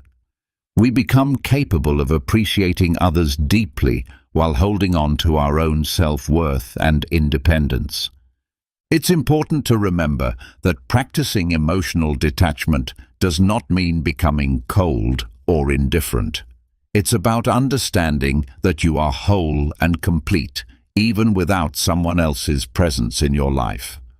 By internalizing this Stoic perspective, you gain emotional strength that equips you to face life's unpredictability with grace and calm. Let go of the illusion that you can control everything and embrace the freeing truth. True power resides within your own mind. Have you ever found yourself holding on to a relationship or past experience so tightly that it causes pain, yet you're too afraid to let go? This is a common struggle, clinging out of fear, wondering what might happen if you release your grip. But what if letting go led to something far better? Let's explore how to bring detachment into real-life practice using Stoic philosophy as our guide. Epictetus once said, "Wealth consists not in having great possessions, but in having few wants." This wisdom applies beautifully to our emotional lives. Are you ready to stop clinging to the past and create space for something new? Picture yourself holding onto a rope with all your strength, your hands aching, your grip trembling. You're terrified to let go because you don't know what awaits you. But the reality is that releasing the rope doesn't mean falling. It often means you're finally free to reach for something more fulfilling. I personally learned this lesson the hard way. I stayed in a comfortable relationship simply because it felt safe. I didn't realize I was closing the door to new and possibly greater happiness that was already seeking me out. How often have you done the same, holding on to familiarity while fearing the unknown?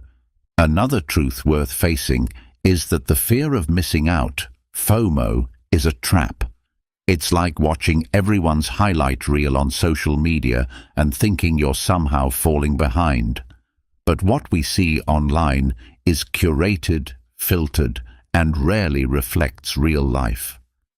When I stopped obsessing over others' stories and started living my own, the grip of FOMO faded. Do you catch yourself comparing your life to others? It's time to break that cycle. You don't need to know every detail of someone else's journey to feel whole. In fact, your most meaningful moments are created when you're fully present in your own life. Chasing an illusion of happiness, often based on others' projected images, can make detachment seem impossible. You see their polished lives and worry that you're falling short. But remember, the grass looks greener from a distance. When you get closer, you'll notice it has its own share of brown spots. The illusion of perfection robs you of joy and keeps you on a treadmill, running toward a hologram that can never be caught. Emotional detachment isn't about giving up on happiness. It's about defining happiness on your own terms. Following the Stoic principle of focusing on what you can control, your thoughts, your actions, your inner growth, is a way to reclaim your power. No past relationship, external opinion, or filtered image should determine your sense of self-worth or happiness. This awareness becomes your armor, enabling you to move forward with clarity and freedom, open to meaningful connections and new possibilities. Letting go is not the end. It's a courageous step toward the life you were always meant to live. Have you ever wondered why lasting happiness often feels just out of reach, always tied to other people or external events? What if true sustainable joy begins and ends with you, independent of any outside influence? Here, we explore how Stoic philosophy paves a path toward genuine happiness through emotional detachment. Ask yourself, where does real value come from? This question has the power to shift our focus away from unhealthy attachments and toward emotional liberation. As Epictetus wisely observed, wealth consists not in having great possessions, but in having few wants. This profound insight invites us to seek fulfillment from within rather than chasing it in the external world. This perspective is especially helpful when we're struggling to let go of someone emotionally. It's not about distancing ourselves with bitterness or indifference. It's about recognizing that the most meaningful and enduring relationship we will ever have is the one we have with ourselves. True value doesn't depend on another person's approval. It comes from your character, your wisdom, and how you treat others. So often, we trap ourselves in the belief that our happiness hinges on another person's presence, that their validation lifts us and their absence diminishes us. But this mindset enslaves us, reducing our emotional power to the unpredictable tides of someone else's choices. It's like a bird believing it needs permission to fly, when in truth, the sky has always been wide open, waiting for it to soar. This is the freedom of self-reliance. It teaches us that our value remains constant, regardless of someone else's actions or opinions. Detachment, then, is not about pushing people away. It's about moving closer to your truest self. By investing in personal growth and striving to be your best self, you free yourself from the chains of neediness. Think of your life like a garden. You don't beg a single flower to bloom. You tend the soil, water the plants, and trust that what's meant to flourish will. In the same way, when you focus on self-improvement, you create a life that blooms with or without someone's presence. This kind of happiness is not only independent, but also deeply fulfilling. So how do we walk this path of emotional detachment? Begin with the knowledge that you are whole and worthy, with or without anyone else's approval. Your journey is about exploring the vastness of your own inner world. Learn to enjoy the freedom that comes from flying solo when necessary. Draw on Stoic wisdom. Focus on what is within your control. Your thoughts, your actions, your growth. This doesn't mean closing yourself off from love or connection. It means anchoring your emotions in the solid ground of your own being. Your self-worth is not a puzzle missing someone else's piece. It is a masterpiece already in progress, complete in itself, yet open to more beauty along the way. Do you often find yourself stuck in the past or anxious about the future? One of the most powerful tools for emotional detachment and inner peace is learning to embrace the present moment. Rooted deeply in Stoic teachings, this practice invites us to fully live in the now rather than getting lost in what has been or what might be. Marcus Aurelius, one of the great Stoic philosophers, put it simply: confine yourself to the present. This simple yet profound advice holds the essence of Stoic wisdom. When we constantly relive past events, we open old wounds or cling to memories that no longer serve us. When we worry about the future, we often create unnecessary stress about things that haven't happened and might never occur. Both habits prevent us from experiencing the richness of the present. Practicing mindfulness is a powerful way to anchor ourselves in the now. Mindfulness means being fully aware of your current experience without judgment, whether you're eating, walking, or having a conversation. Pay attention to the small details: the taste of your food, the feeling of the earth beneath your feet, the tone in someone's voice. This focused awareness helps pull you out of past regrets or future anxieties. Engaging in mindful activities like meditation can enhance your presence. Even simple breathing exercises can redirect your attention to the current moment. Try dedicating a few minutes each day to these practices. Over time, they can significantly reduce mental noise and improve emotional clarity. Living in the present also means cultivating gratitude. Instead of fixating on what's missing, shift your focus to what's already here. Appreciate the small moments and simple joys. This change in perspective makes it easier to let go of emotional attachments that hold you back. When you embrace the present, you build emotional stability and mental clarity. You face life's challenges with a calm mind and an open heart, allowing you to experience each moment more fully and joyfully. Reframing your thoughts is another powerful practice for emotional detachment. It means learning to see your experiences through a different lens, changing how you perceive and interpret situations. Detachment is about reshaping how you perceive and interpret experiences, allowing you to break free from unhealthy thought patterns and emotional dependencies. As the Stoic philosopher Marcus Aurelius once reflected, the soul becomes dyed with the color of its thoughts. In other words, your emotional state and view of life are deeply influenced by the nature of your thoughts. To begin the process of detachment, start by identifying the negative thought patterns that keep you emotionally entangled. These could be beliefs such as, "I can't live without this person," "I'll never find someone else," or "My happiness depends entirely on them."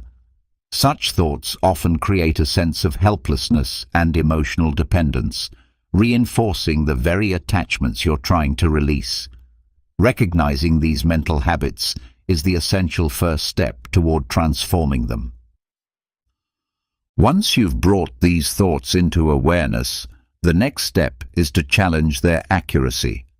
Begin to question their truth by asking yourself, is this thought undeniably true?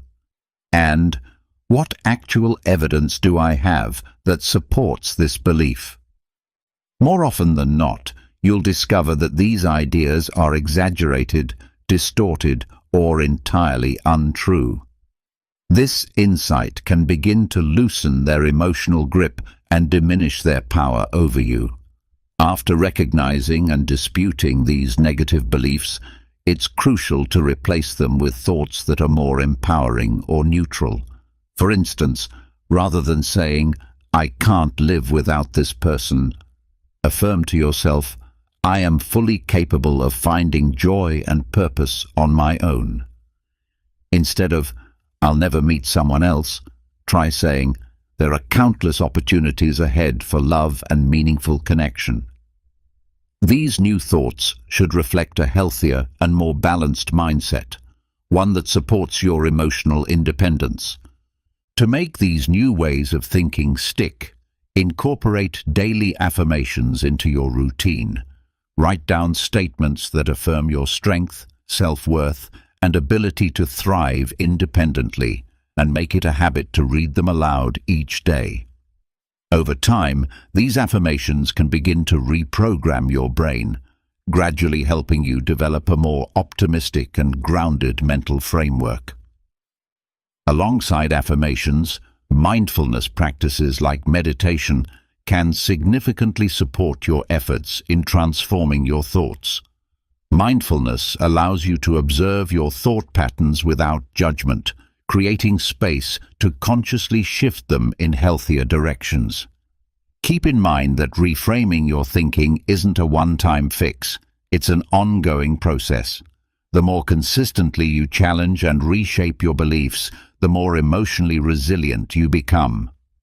This inner shift builds not just detachment, but a deep sense of strength and emotional clarity, empowering you to move forward in life with greater confidence and peace.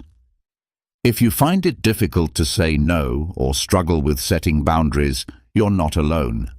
Yet setting healthy boundaries is a crucial part of developing emotional detachment.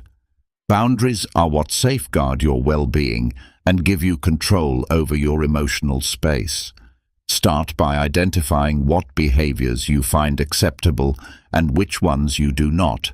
Then clearly communicate these boundaries to others.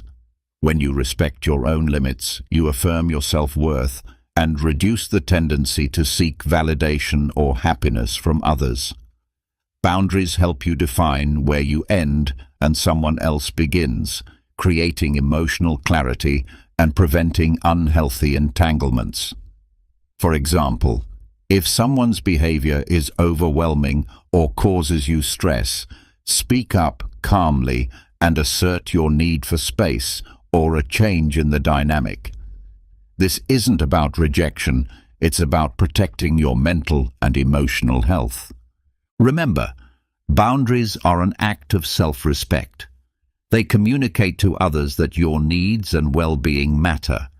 Over time, consistently upholding your boundaries helps foster more respectful and balanced relationships.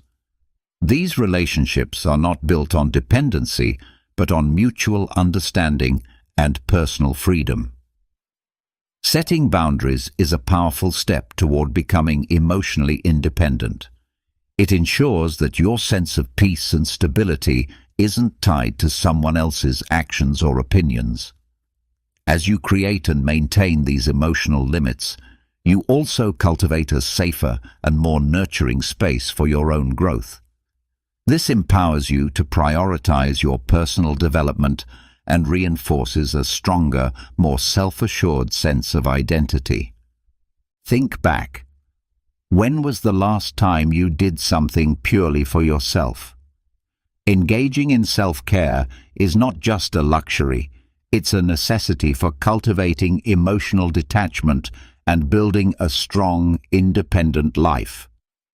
The Stoic philosopher Seneca emphasized the value of personal well-being, stating that a sound mind in a sound body is a simple yet complete definition of true happiness in this world.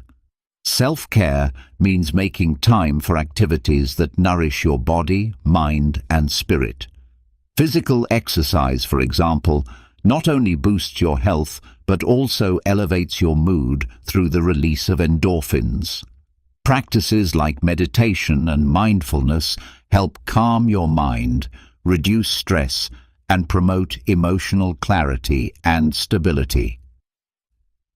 In addition, making time for hobbies or passions, such as painting, gardening, reading, or playing an instrument, can bring genuine joy and satisfaction, reducing your reliance on others for emotional fulfillment.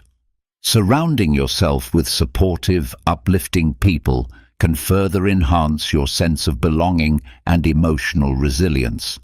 True self-care is about crafting a lifestyle that supports and sustains your well-being.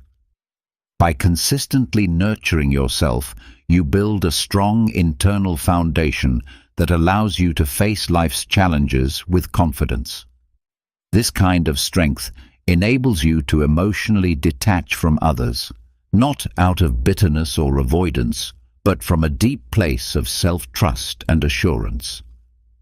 Prioritizing self-care helps you build a fulfilling and autonomous life, where you can thrive emotionally, mentally, and physically. Have you ever noticed how focusing on what's missing in your life tends to increase your sense of emotional attachment to what you don't have?